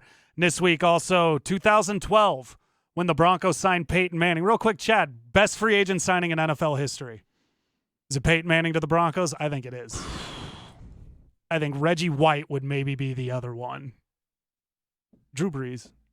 Yeah, I think you can certainly argue a bunch of guys, but I don't think anyone would ever just dismiss you outright by saying it's Peyton Manning and the Denver Broncos. Yeah, it was the fact that John Elway does that get, as weird as it sounds, does his signing of Peyton Manning get underrated around here? I think so. And I think folks don't, I know the article came out in The Athletic a couple of weeks ago, kind of giving the details of that. But I don't think the people understood before that how much of a role John ultimately played in that. And it wasn't really about John, the GM, because he was very new in the spot. It was who John was and who John represented to Peyton and what that was going to mean for Peyton as a Denver Bronco. So while I suppose, on one hand, you can't give John credit for being John. Yeah. But you are John Elway, the GM, and that gives certain things that, some other, GM who came up a different way wouldn't get. And to be able to use those powers for good to gain Peyton Manning has been tremendous. I've got a daughter, and, women have a certain power. And I've told her to use those powers for good. You know what I mean? You don't pull them out all the time, but in certain circumstances, those can be used for the good. And for John Elway to pull out his John Elway card and play it with Peyton Manning and then get 2 Super Bowl appearances and a Super Bowl victory based on it, heck yeah, that's fantastic. Yeah, it was. It really was. And Peyton, a lot of people say it was only 4 years. Who had a better 4 years in Denver? I'm going to put Terrell Davis or Peyton Manning. Because it was 4 years. I mean, Terrell's career was quote unquote 7, but it was 4 of. I think you have to go with TD because of the 2 Super Bowl wins. Because it was 2 wins. It was 2 wins, and he was literally the focal point of the offense in both of those years. And he was tremendous in the playoffs. When the Broncos won the Super Bowl, luckily Peyton was still able to get them in and out of the right play, call the offense in the right play at the line of scrimmage, but he was not at his top form. TD was at his top form in those back-to-back years. Yeah, and it was he encored his Super Bowl MVP with an amazing 2,000-yard season. It's super impressive. And trivia fact: who makes the tackle? You do. I wasn't going to bring it up, but I know you did. It was okay. Real quick, I know you've told it before, but that game, because he needed a good amount of yards. Did you guys have that mindset with TD going into that? Like, we're not going to let him get it? I mean, I certainly did, but it was the last game of the season. 17, yeah. It was week 17, and getting on the plane in Seattle, when I saw some of my teammates get on the plane with full-size luggage, I was like, oh, man, these dudes are already packed. They're not even going to go back to Seattle. They're going to leave from Denver and go wherever the heck they're going. This is not going to go well tomorrow. So we had somebody, one of our starting safeties got sick, and the guy who was his backup didn't even pack his pads. Is this for real? Did not even pack his equipment bag for the game. Are you being serious right now? I am absolutely serious. A professional football game. I could not have been more disgusted. Wow. Was Dennis Erickson the coach? Yes. And I'm sitting there because typically my locker was pretty close to the equipment guy. I'm sitting there watching this guy be fitted for equipment in week 17 because he did not bring nor pack his bag. It was like Waterbug in Friday Night Lights when he can't find his helmet. Yes. Oh, yeah. But everything. He's trying to spin. But the whole thing. The whole thing. The whole thing. And that, you guys were out of the playoffs. Week 17 is where the backup can shine the most. That's where you get on tape more than anything. This guy has worked in the NFL since his career ended in a scouting capacity. And I have always, no matter what team he's on, I've always wanted to tell them about him and this football moment, because that speaks to your football character, man. Yeah. Yeah, you're the best. You might play. You don't. How long? Wow. It doesn't even take long to pack the bag. It's not. You don't even have to carry it. Someone else carries it for you. That is, and you guys are, and not only that, you're going against the best team in the entire NFL. Yeah. So I was disgusted on Saturday getting on the plane. I'm further disgusted on Sunday in the locker room watching somebody get fitted for new equipment. So when it's becoming apparent that, you know, they're going to run away from me every single play, and I'm going to be chasing TD all game long, I'm like, I'm going to do everything I can to stop this dude from getting 2,000 yards. It's just not going to happen. It's just not going to happen. You're only one man. Unfortunately, yes, I'm one man of 11. And on that run, I'm on the left side of the defense. It's a run to the right side of the defense. He goes up the Broncos sideline, and I come from across the field. I knock the crap out of him. I blast him.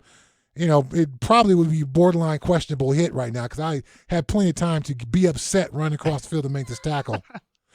But as soon as we hit the ground, 5 or 6 Bronco dudes snatch me and throw me off a TD, and I'm standing there and I'm watching them celebrate 2,000-yard run. I'm like, and they caught me on camera making the tackle.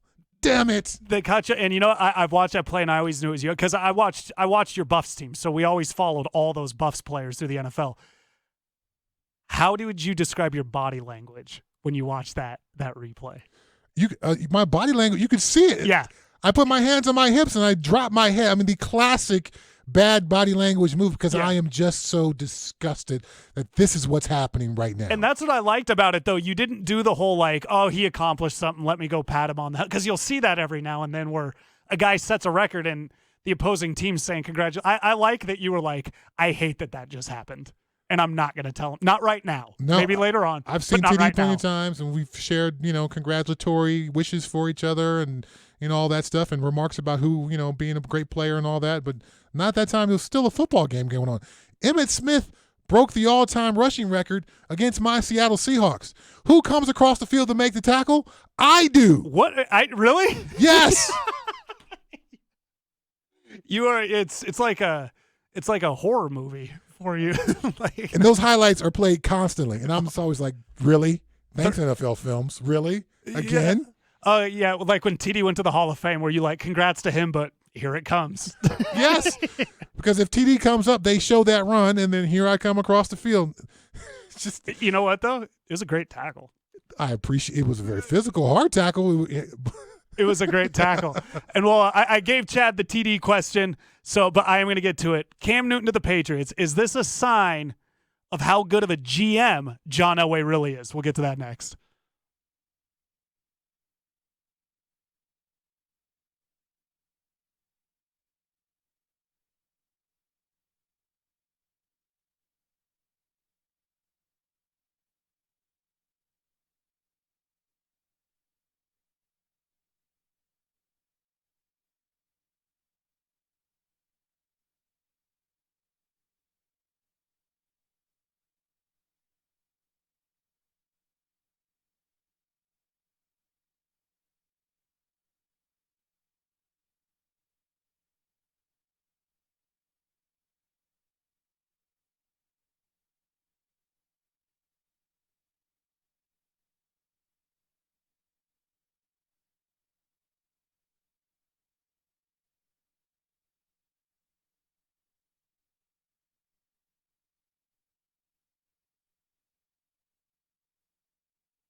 Chad, how about this? You're getting a lot of love on the text line today. John Davis and Chad Brown Rocker with you again. So we were talking last segment. We got Chad telling some stories. Chad, you're getting a lot of love on the text line. How's that for a change? Well, I'm either a Patriot apologist or a Steeler lover, typically on the text line. So to get some good response, I welcome that. That's good. And by the way, I've always thought this. For one, you're not a Bronco hater, which is one thing. You don't hate the Broncos. You call it like you see it. And in recent years, I don't know what positive anything there would be to say about the Broncos. But also, I will say this, Broncos country, if I played for the Steelers, the AFC West Seattle Seahawks, and the New England Patriots, I would hate the Broncos. So I think it was... Now, the back-to-back Super Bowl years, I'd say there was a little bit of hate in my heart because I hated coming back into Colorado, coming back into town, and then going to the grocery store and bumping into Broncos and being reminded that they not only kicked our butts twice during the season, and then they went on to win the Super Bowl. So that was tough to swallow from a competitive standpoint. So I suppose I didn't really truly hate the Broncos. I just hated that they were the best team in our division, and we were down, and they were just looking up to them. It just seemed like such a insurmountable hill to climb. But yes, in my post-retirement career, no, I don't hate the Broncos. I have a tremendous admiration for literally one of the winningest organizations in all of professional sports history. That's an amazing accomplishment, and what they've been and meant to this city, I think is on par with some of these other iconic city team relationships, like Pittsburgh and the Steelers, Denver and the Broncos, things that just go together and are so easily identified together. But yes, to your point, I do not hate the Broncos. He does not hate the Broncos, and there's every reason to, given where he played, but he doesn't. And really, as far as cheering, you really only probably, as far as being a fan of a team, Colorado Buffaloes is probably a team you actually cheer for still. I don't root for any NFL team. Right. No one gives me a paycheck anymore. I root for my friends to do well. Right. I hoped Eric Bieniemy would call an amazing game. At the same time, I spent the entire spring with the 49ers doing a coaching internship. So how do I root there? I just want my friends to do well, So that's my approach to it. So when everyone else gets so emotionally involved with football, I remove the personal emotional involvement. I can just call it like I see it. That's probably the best way to do it, because when the Broncos lose, it ruins my entire week. So that's probably the best way. So Cam Newton signs with the Patriots, and I had teased this before. This is almost evidence of how good of a GM and how good John Elway's done. And the reason I say that is, and we've seen it with the Atlanta Falcons, even the Seahawks, losing a Super Bowl can take it out of an organization for years. You look at how the Falcons lost, and I know they lost Kyle Shanahan, but they haven't been good since. You look at the Seahawks on the should they have given it to Marshawn Lynch? They've had success, but they haven't got back. The Broncos got destroyed in Super Bowl 48. And Elway was able, he got the team a different identity, a new head coach, but within 2 years had them winning the Super Bowl again. You look at what they did to the Panthers. Ron Rivera's gone. Cam Newton's no longer there, and I know injuries have played a role in it, but the Panthers have just not been a successful organization since then. It took a lot out of them losing that Super Bowl. So to Elway's credit, does he deserve a lot of credit for how he was able to not let the team lose focus of getting back to the Super Bowl and winning it, let alone doing it within 2 years? I think he certainly deserves credit to recognize what was going to be the best way to build that team. Did having Peyton Manning at quarterback help tremendously? Of course. Playing in the Super Bowl the year before. I mean, when players are looking around in free agency, who can pay me the most money and where do I have the best chance to win? That's, am I going to be able to play in a scheme that makes me feel comfortable? Those are probably the three top requirements. In that order. And then you start worrying about, what kind of city is it like, and do I want to raise my family there? Are there good schools and all that other stuff? But those first three are probably the top three criteria for everybody.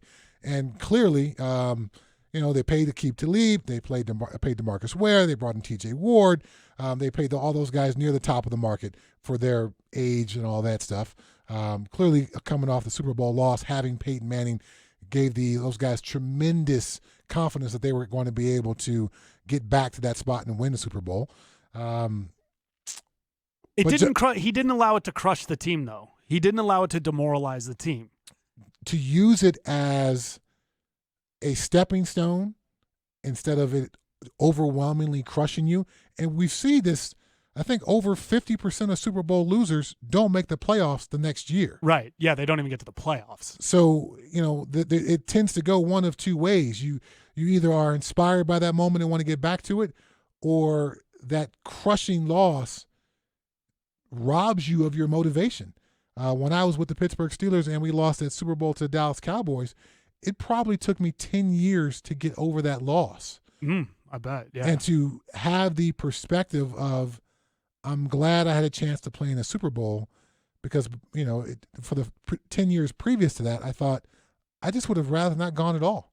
Because you emotionally, when you go to the Super Bowl, you don't go, we might win. I don't know. Right.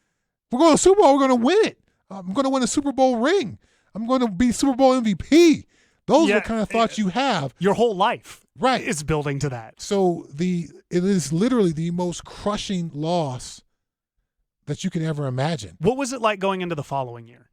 Because you were in Pittsburgh the following year. Yes.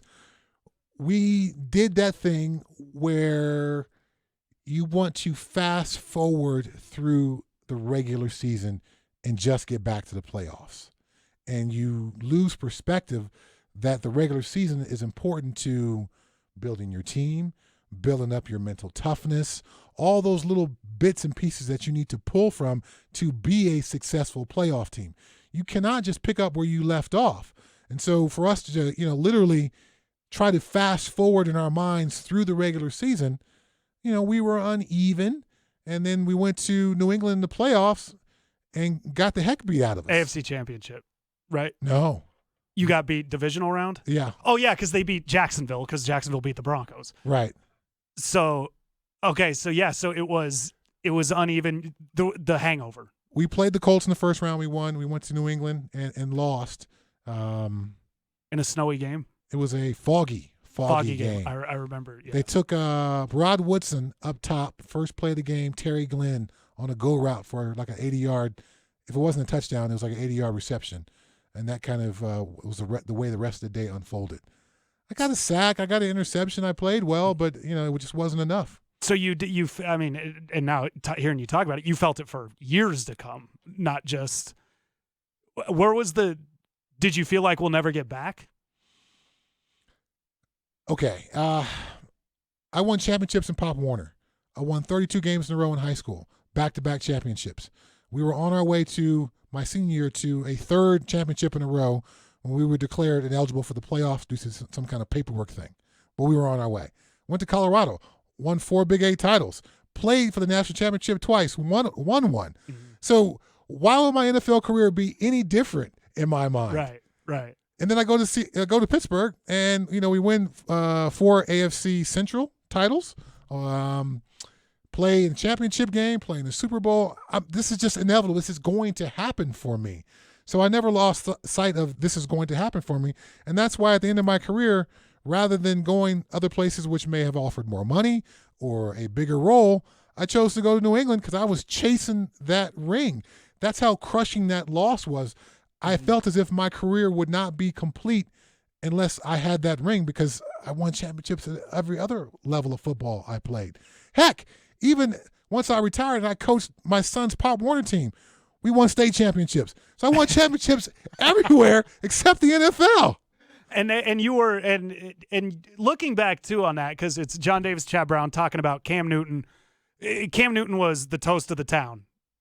I mean, 2015 it was this is how it's going to be played now. And then the Broncos defense put an immediate stop to that. And the Panthers team were not able to bounce back like the Broncos did. So we're talking about that. Chad's got unique perspective having played in a Super Bowl. Did you feel your mindset was there coming off a Super Bowl loss? How was the mindset of the rest of the team? Neil O'Donnell was gone, the quarterback, and he kind of was did that help that he left, given that the blame for that Super Bowl was pretty much dumped on him, getting kind of a change at that leadership role? Or would it have been better for him to have come back? I think probably in hindsight, it would have been better for him because we were going with Mike Tomczak and Jim Miller. And Cordell played a little bit as well. So we were a little bit unsettled at the quarterback position, but we thought of ourselves so strong defensively as that 2015 Broncos team thought. Offense, you put up 14 points, we'll hold them to 13. You put up 17, we'll hold them to 14. So however it needs to play out, we'll find a way to win. At the same time, we weren't as good. We lost Rod Woodson week 1. Yo, okay. I'm sorry, that was week 1 in year 3. The Super Bowl year, we lost him that year. We lost Greg Lloyd week 1. So I moved from inside linebacker to outside linebacker, which changed some of the dynamics of our defense. Greg Lloyd was more than just a outside linebacker. He was the personality of our entire team. Yeah, that flat face mask. Yeah, so we lost him. We lost some of our toughness when we lost him. We lost Kevin Green from the year before. We were breaking in Jason Gilden as a rookie. So we weren't quite as good defensively, and the offense was trying to find its identity. And then, a lot of guys got radio shows. A lot of guys were, signing autographs at car dealerships. So all that pull on your time that happens when you become a Super Bowl team, even if you lose, that starts to pull you away from football. And, we were not mature enough to, I guess, basically to handle that kind of success, plus the injuries that happened earlier in our season that kind of took away some of our defensive mindset and swagger. Yeah, and I think, and with John, and talking how Cam Newton, at one point great in Carolina, now he's not even with the Panthers anymore. John getting the Broncos back to the Super Bowl in 2 years, he completely changed the identity of that team. Went from and it took 2 years to do it, became defensive minded. And DeMarcus Ware, obviously a slam dunk, Aqib Talib slam dunk, but there was talk, it could have been Dominique Rodgers-Cromartie. It could have been Jared Allen. He did get the right guys signed there. And then he did what I think a lot of teams would not have done. He parted ways with the head coach that got him to the Super Bowl that they lost. So do teams, I just think, John, and I know Peyton Manning was aging, but he felt the urgency to get back. And it seems like that's what's missing with a lot of these teams that lose Super Bowls. They just think, we'll get there, we'll get back. John felt we may not get back. And maybe John as a player learning how to lose the Super Bowl and get back to the Super Bowl is something he did as a player. But I think that's, other than Peyton Manning, the greatest thing he did was keep the focus on winning a Super Bowl after they got absolutely wrecked in Super Bowl 48. I think that's a tremendous thought because, so often that gets lost in the conversation about John Elway, the GM. Obviously he brought in Peyton Manning, and then it seems like, that kind of ends that part of the story. He brought in Peyton Manning, and then he didn't draft well. And that's right. Kind of the stamp on it. So there certainly has been good and bad and hills and valleys. But one of the great things I think you just pointed out, more than the actual signing of the guys, because, DeMarcus Ware on the opposite side of Von Miller or Jared Allen, I think you're going to be successful either way. Fine. Yeah. I think DeMarcus Ware brought more of a leadership component, which I think that team needed and used. Mm-hmm. But more so than the actual players itself was the mindset of the GM to not stand pat, to figure out a way to win, to recognize the Peyton window was closing. I kind of build up the other side of the ball kind of thing, which proved to be super prophetic because that's what they won the Super Bowl based on, not Peyton Manning, but based on that defense that and particularly those free agents that he brought in. So, yeah, in the midst of some down times for the Broncos and some criticism for John Elway, to give him a tip of the cap for that, I think is something that's under-recognized here in Denver. Yeah, I do. I think it's the most overlooked part of what he's done. And we actually had somebody text in wanting to know your thoughts on the Cam Newton to New England. Talked about it. We'll do it again. I think it can be, and we're talking about, Cam getting back. Can Cam be, is this going to be Joe Flacco in Denver? Would you say it's more likely to be Flacco in Denver or Kurt Warner in Arizona? You give me pretty extreme examples there. There's a lot of differences there, but can he kind of reemerge and prove that he's one of the elite guys, or is it that one season was kind of just the peak of his career? I don't think Bill Belichick and Josh McDaniels are going to put the game plan on Cam Newton's shoulders. There's lots of ways to win a football game. And even if you have Peyton Manning, you can win the football game defensively, as the Broncos did in 2015. So I think he's going to put more pressure on the defense. He's going to try to control the ball a little bit more. He's recognized his offense is not going to be as high scoring as it would be with Tom Brady under center. So they're going to play a whole different style of ball to accommodate what Cam Newton brings. But do I think he will reemerge from this as a quality to above that NFL starter? Yes, I do. Yeah, and I'd like, and I'm going to get smoked for this, and it's, I'm going to get, everybody's going to come after me, but I'm not cheering against Cam. I don't want the Patriots to win, obviously, but Cam went from everybody loving him to everybody making fun of him after literally one game. like one game happened, the Super Bowl 50, and nobody really had anything nice to say about him ever again, it feels like. And with Cam, I think he was a really good player. I think he did. People can say, should he have dove on the football, whatever. But I think it'd be a good story because he's not a bad guy. There's no reason to cheer against Cam Newton. I think it'd be a really good story if he was able to bounce back from everything that's happened, the injuries, and come back and be a successful quarterback in the NFL. There's no reason, in my mind, to cheer against it happening. If you're a football fan, I don't understand why you would cheer against any quarterback. There's not enough quality quarterbacks in the NFL for all 32 teams. There's a lot of guys I'll cheer against. Really? Yeah. I cheer against. Okay, so at some point, I'm not sure how much time do we have? Oh, we're good. Okay. I'm always fascinated because, typically we are on, or I'm on the air with DMac or Zach. So both guys, out of town, they've established themselves here in Denver. But, DMac went to school to become a radio guy. I mean, your opportunity came very differently. Yes. It came based on your fandom. Yes, it did. That's what gave you the opportunity. Your skills have kept you here since then.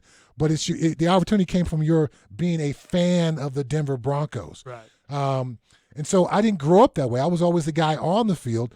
So I didn't have this fan experience. And then growing up in Southern California, teams came and they went. The only steady thing we had were the Lakers and the Dodgers were pretty steady, and they had some success in there for sure.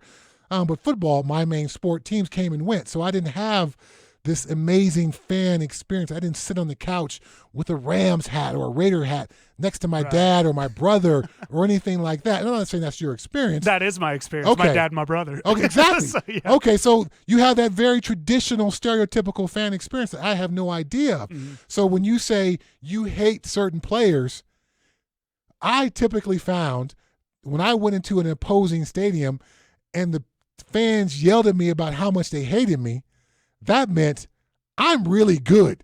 And I got a chance to wreck this whole thing for you today. And if I get one hit on your quarterback, that can end this whole thing. So therefore, you admire me so much, what I bring, that you have to hate me because I'm so good I can hurt your team. Yeah, to me, it was more so, it wasn't how good they were. See, I don't mind I never hated New England. I think Tom Brady's a weird guy, but I never hated them because the Broncos would beat them. So that was always my argument. I hated Jerome Bettis. The bus? I hated Jerome Bettis, and I don't like saying this now because I came to end up liking him. When he was with the Chargers, I didn't like Junior Seau. And they both did the same thing. No matter what they did, they got up and danced. And it would be, Jerome Bettis would run for like 4 yards and dance. Junior Seau we'd gain 4 yards and he'd get up and dance. And I always wanted Seau to tackle Bettis so I could watch them both get up and dance. But it was, and Junior, obviously later on, Phillip Rivers did this to me too. I hated Phillip Rivers because they came back and beat the Broncos on Sunday night and he went and saluted the crowd, mocking the Mile High Salute. Fine. When you do a celebration, it's going to be turned on you. You just have to live with that. But then when the Patriots beat the Chargers, LaDainian and Phillip Rivers, and they're doing the Sean Merriman, the Patriots are, and they're calling them classless. I was like, now hold on a minute.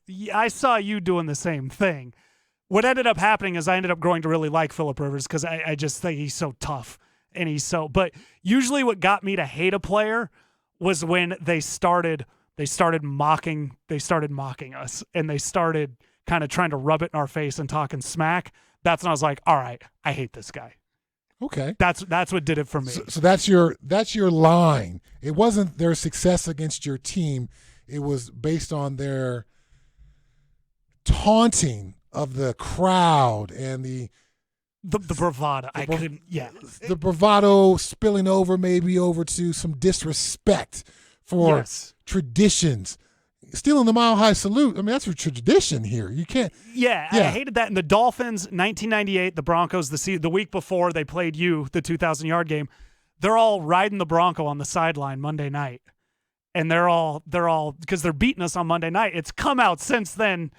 Mike Shanahan played a pretty vanilla game plan because he knew he'd see him in the playoffs. Right. And the Broncos players who even said it on TV, they were like, oh, we'll see you again. And then they blew them out 37-3. But I remember looking at that being like, I hate the Dolphins forever. the fan experience, I'm just constantly fascinated by it. Here's the other one. Opposing teams' fans will 2005 AFC Championship game, any Broncos fan will tell you the Pittsburgh Steelers fans that day will forever make Broncos fans hate the Pittsburgh Steelers. Their fans, many of which were not from Pittsburgh, by the way. As you can see, now that I'm thinking about the game. You're getting riled up. I love the it. way the other team's fans act will really, really make you hate that team. I could see that. That might be the biggest driver of all of them. I've taken in very few NFL games from the stands.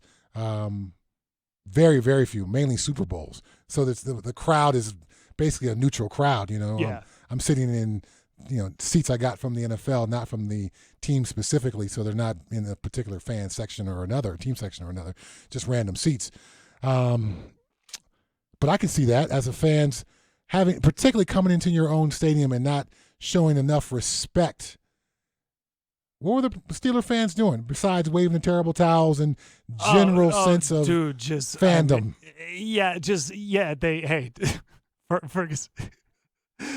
Ferguson played in that game. It was just the things they were saying I can't say on air. They were bumping into people. Like they were crossing the line of personal space. They were crossing the line of, we're all talking junk here, but you're personalizing this a little bit too much. Mm-hmm. And I heard a couple things that was like, boy, you're lucky somebody didn't swing on you right there, because that was been. And lucky for them, we were all so upset with how bad the Broncos were getting beat. Nobody had the energy to go hit anybody. But it was that game, and to the point where when the Tebow game against the Steelers, John Fox had to come out and basically say, do not sell your tickets to Steelers fans. Right. And because it wasn't just Steelers fans don't travel well. There's just a bunch of people not from Pittsburgh living in a bunch of cities that started liking the Steelers. More than any other team that I've ever played on, when we played an away game as a Pittsburgh Steeler, the entire hotel lobby would be packed. It's unreal. We didn't get that as Patriots, and we were more successful. Didn't get that as Seahawks, definitely not. But yeah, as a Pittsburgh Steeler, no matter where you play, no matter where it shows up, there's a entire lobby full of Steeler fans. I've never seen anything like it. It's like Snoop Dogg. Steelers are his favorite team. He's from Long Beach. I don't understand it. So with there's been a lot of changes. We're trying to bring sports back. Are we going to get them with everything that's been coming out and the surge in the cases? And how does it affect the football season? Chad and I will get to that next.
Yeah. John Davis and Chad Brown rocking with you today.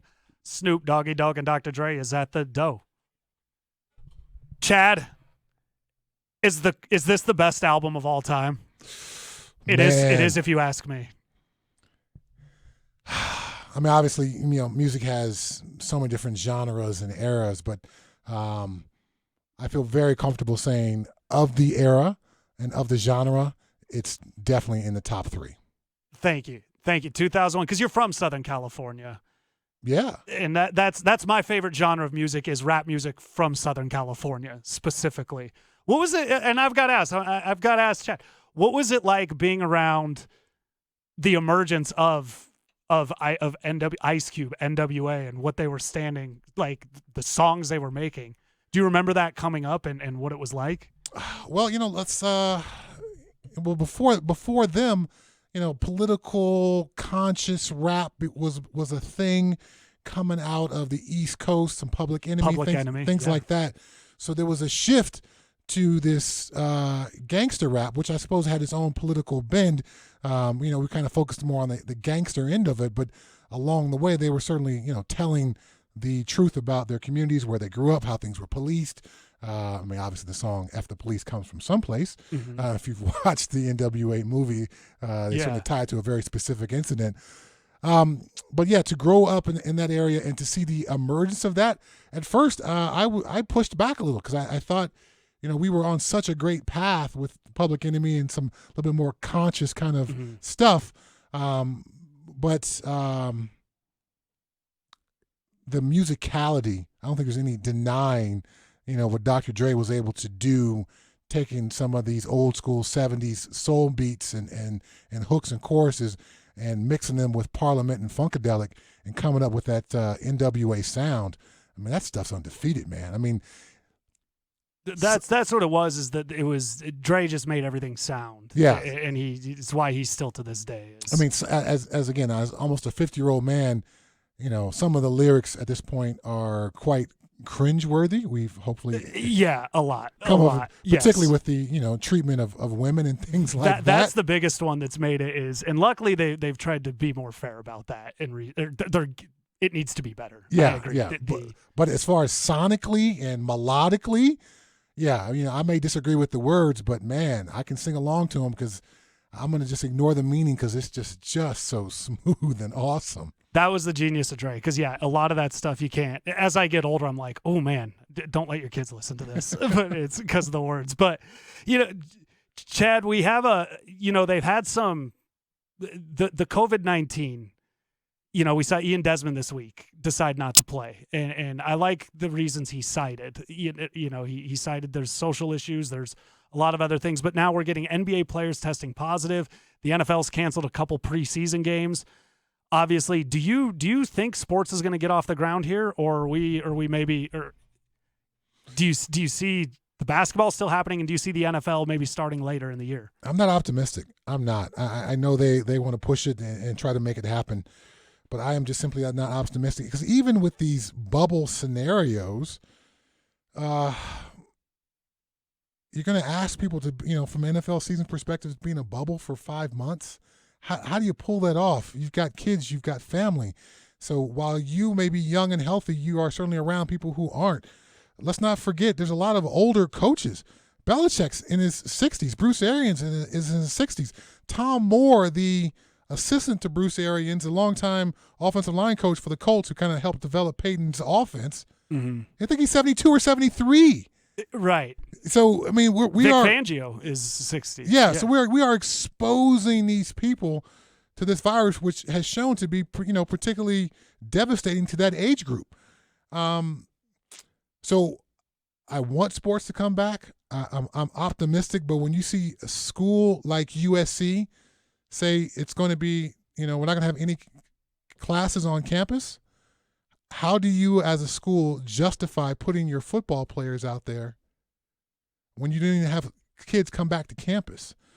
So the disconnect between all of that and how to justify and sell that. And let's not forget, we shut the entire NBA season down because there was one positive test for a guy who acted a fool. Right. Now we're trying to push sports forward while guys are testing positive golfers, basketball, baseball. I mean, no matter where athletes get together, there are positive tests that come out of this. It's spreading. I don't know how you can reasonably try to pull that off without appearing tone deaf or putting some people at significant risk.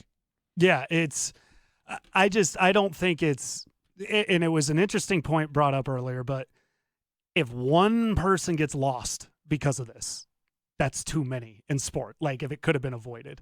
Like, you're naming older coaches. Like, Wade Phillips isn't in the league right now, but if he was, that's the at risk given his age. Are we going to end up looking back and being like, it wasn't worth it? And that's kind of and I think they'll realize that, and I wouldn't be surprised if the NFL plays, if it's later, or if we don't get to basketball. We'll see, though. At the very least, I think this recent news of states and accelerating numbers in a certain number of states should give all the leagues a sense of pause, because again, we're always going to be 3 weeks behind it. So the numbers we're seeing right now aren't going to peak for another 3 weeks. Right. And there are already record-setting numbers that are happening right now. So the sports leagues are going to be super wise, I think, just to go, okay, here's our target date, kind of. We're really looking at a date 3 weeks past that. Because that's when we'll know where things really, truly are. Right. And if these, seemingly numbers are going down and trending in the right direction, and all those phrases we keep hearing over and over. But I think you always have to, I think 3 weeks to a month down the road. With football, it's a contact sport. I cannot think of a single game where I did not get at least sweat in my eyes and in my mouth. Probably 1 in every 2 games, someone else's saliva was in my eyes or in my mouth. Yeah. And at least 1 in every 4 games, I got someone else's blood in my mouth. Wow. So just think about that from a pure sports perspective. Yeah. And this is happening, I'm out there 65, 75 plays, and just the process of taking my mouthpiece in and out with my gloved hand, which was just in some offensive lineman's armpit as I'm trying to rush the quarterback, or under his face mask, and my fingers are literally in his mouth. And I'm taking my mouthpiece in and out. I don't know how we pull that off. Yeah, and a lot of that's instinctual too at the time. It's muscle memory. You're just used to doing that, and you're not going to be able to help it. And there's just so many guys, and that's just becoming the hard part about all of this is there's just certain habits you can't break when it comes to sports. I admire Tom Brady, but him to say we have nothing but fear, but fear itself. That was weird. I thought, wow. I mean, come on, man. I mean, how disconnected from reality or in a bubble are you? I know you're single focused and you're purposely driven by the season and preparing for the season, but this is something that has literally stopped life around the world because it can take life. So we've got to treat this with respect. It's not something that we just fear. It has to be something that we respect and give it its due, because it can devastate us. And it's coming back. It's surging again. That's the other thing as we head into possibly having, I think the soccer, they're in the soccer bubble right now. Didn't a bunch of players test positive, or 9 players? Yes. Yeah, Dallas. Yeah. Getting hit. Yeah. So we're not even really off the ground yet. And we're trying to isolate everybody, but it really is already shown that may not be as effective as we'd like. Alabama had a bunch of guys come in for voluntary workouts. I think it was 53 guys. They got tested the day they worked out. The day after, when the test came back, 14 of those 53 guys tested positive. And that's been the case with each time college teams have tried to get together and do voluntary workouts. Next time they test, a bunch of guys test positive. I don't know how you can say we can pull this off within the next couple of months. Right, and college football is a great example because we talk NFL so much. The resources for college football to try to isolate it, they don't have those resources. And so that's the one, if you're talking being pessimistic about it, that's the one that I'm looking at going, I don't know how they do it. I give that's the one I have the least confidence in. I mean, I'd love for it to be college football. I call college football games during the season. It's one of my favorite things that I do all year. But to try to justify putting a bunch of 17, 18, 19-year-old, 20-year-old kids in a bubble so we can cheer on some football. They're kids, and this is amateur athletics, should be. And, the professionals are a whole different deal. They can do that because that's their job.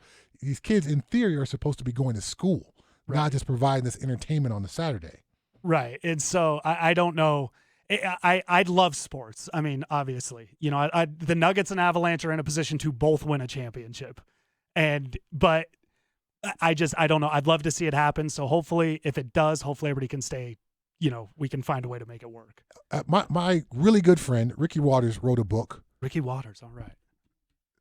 The title of the book is For Who, For What?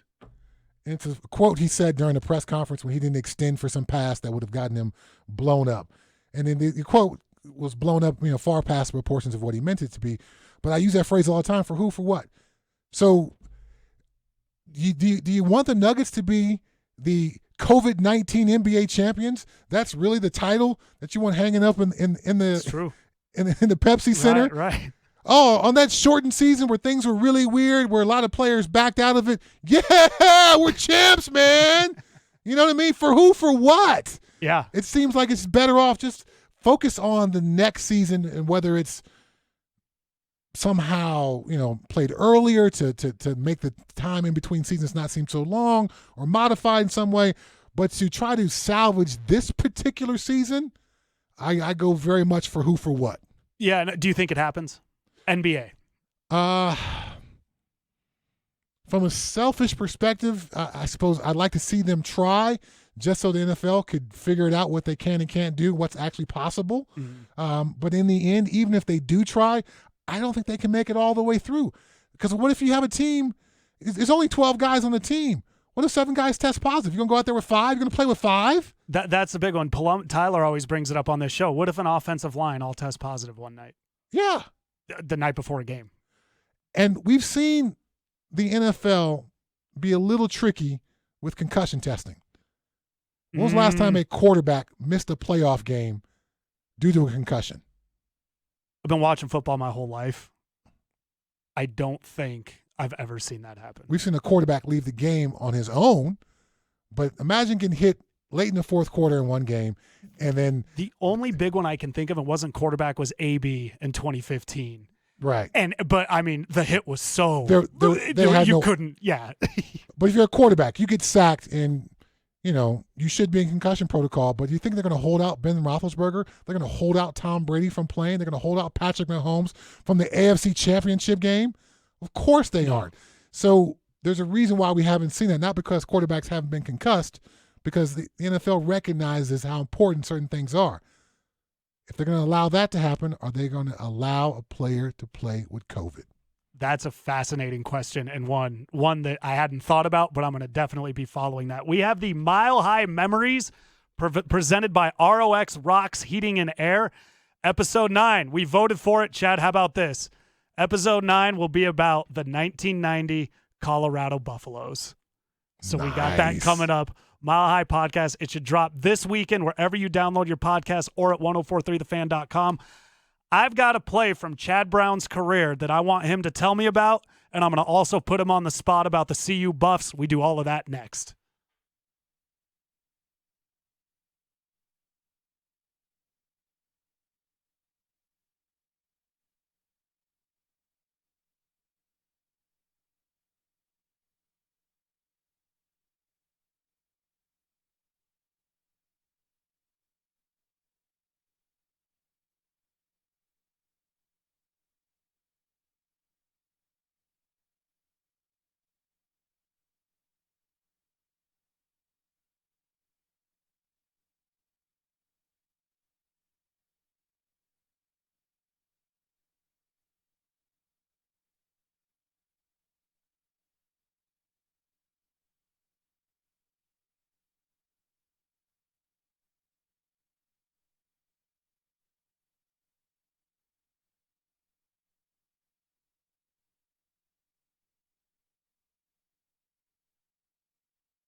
So, Chad, there's a play. I've been watching you play since CU my whole life.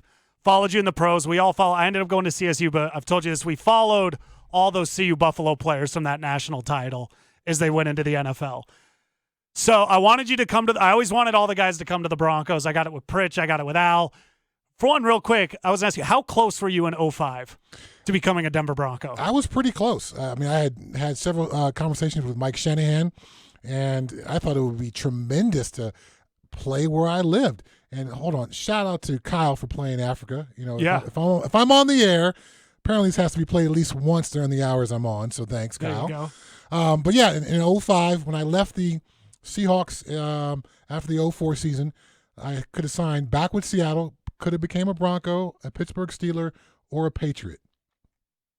In the end, I ended up choosing the Patriots, just from a plain opportunity perspective. The Steelers don't rotate their linebackers very much. Mike wasn't exactly sure how or where I would fit. Certainly was interested in having me. And the Seahawks wanted me to be just a pass rusher. So, different roles, different schemes, different systems. I ended up choosing the Patriots. And, of course, the Patriots that year in 2005, we lose to the Broncos here in Denver. The next week, the Broncos lose to the Steelers.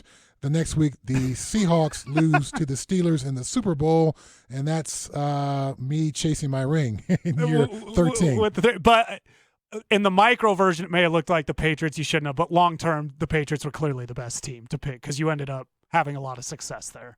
I certainly enjoyed my time there, and to be in that football environment with those football people was a tremendous experience. I don't think I could have gone wrong. Clearly, the four teams are some of the top four teams in the NFL since then and even to this day. So I couldn't have made a wrong choice. I suppose if you're looking at purely chasing the ring, I should have chose the Steelers. I could have finally gotten one. You got one. But so your first year in Seattle, I remember this. Now, when I bring up stuff, it's always from memory. I don't research anything. That's my big, flex when it comes to this stuff. The Broncos, I believe it's your first year in Seattle, week 2, I believe. Broncos beat the Seahawks 35-14. But 7 of those 14 points from the Seahawks was scored by you. Correct. Do you remember the play? Michael it was a fumble, I believe. Sinclair sacked John, forced a fumble. I picked it up and scored. I did some awkward, behind my head spike. I remember that. It didn't come across nearly as cool as I thought it would. But it was such a tremendous relief for me because the week before, we got destroyed by the Jets. And, I was brought in to be the savior of the Seahawks franchise, and I was going to lead them to the Super Bowl. I'm like, just one dude playing linebacker. And I didn't play particularly well that first game against the Jets. So I needed and felt like I had to have some kind of splash play to kind of announce myself to the Seahawks fans and show them I could still play, and that was it. How many touchdowns did you score? In my career? Yeah. Gosh, I was just looking up some stuff earlier. I think 4. Okay. 2 definitely against the Broncos. 1. What was the other one? I don't recall that. I scored a touchdown in Seattle. I stiff-armed. I picked up a fumble against the Broncos in Seattle. I ended up stiff-arming Ed McCaffrey as I'm crossing the goal line, going back to my high school running back days. I do remember. I picked up a fumble against the Ravens in Baltimore and took that back for 65 or 70. Maybe I'm missing one, or maybe it's just a 3. Two against the Broncos. How much, like you said, you used to have to come in the offseason, see all the Broncos players. So how, like I said, I don't mind the Patriots' success because we did well against them. How good is it to know that even though the Broncos might have had that success, you yourself, you showed out? Yeah. But you could only... All right. So I first get to Seattle. My wife waits with the other wives after the game. All the wives wait in the same section. And the wives are saying to my wife, where are you and Chad going to go for dinner? And so she says, Chad's not going to want to go to dinner because we lost. And, Chad expects to win. And so one of the wives says to her, we lose all the time here. You'll get used to it. No.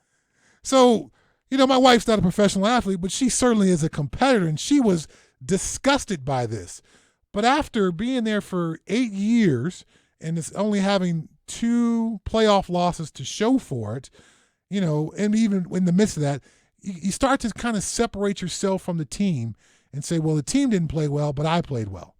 Mm-hmm. So, my wife would be with the other wives after the game, and, I'd come grab her and we'd head off to go wherever we were going to go. And I'd say, what were you guys talking about? Well, they were talking about, hey, the team didn't play good, but Chad played good. And I was like, I don't like that. I don't like that. I'd so much rather play poorly personally and the team win. Yeah. It's not what I came to Seattle to win football games, not so people could slap me on the back and say you're a pretty good player on a bad team. Yeah, that's not what you want. That. And with that, of the two great teams, I'm going to put you on the spot. We don't have a lot of time, which is great because you just have to answer it. Better football team, even though you won the national title. Your national title team or the 94 Cordell Stewart CU Buffs? Better Buffs team. I think we were so mentally toughened and hardened in that national championship year after losing it the year before, going through the stuff we went through with Sal, starting the season, with the tie in Tennessee, and then, losing to Illinois. We were just so mentally tough. I think we could have played virtually anybody and beaten them because we were just had such a deep sense of belief and mental toughness. We won a national championship with our backup quarterback out there. Yeah. We lost, our second best player on defense, McKee, early in that game with a separated shoulder. So, there were a number of issues, not just the season, but in that particular game that we had to overcome. So it makes me think we were probably damn near unbeatable. I watched both teams, all the games. I think your team would have beat Lawrence Phillips and Tommy Frazier and that Nebraska team. So I think you guys were the better team. I appreciate that. Thank you. Cam Newton to the Patriots. Chad's been in that locker room. How does he think it'll work? That's next.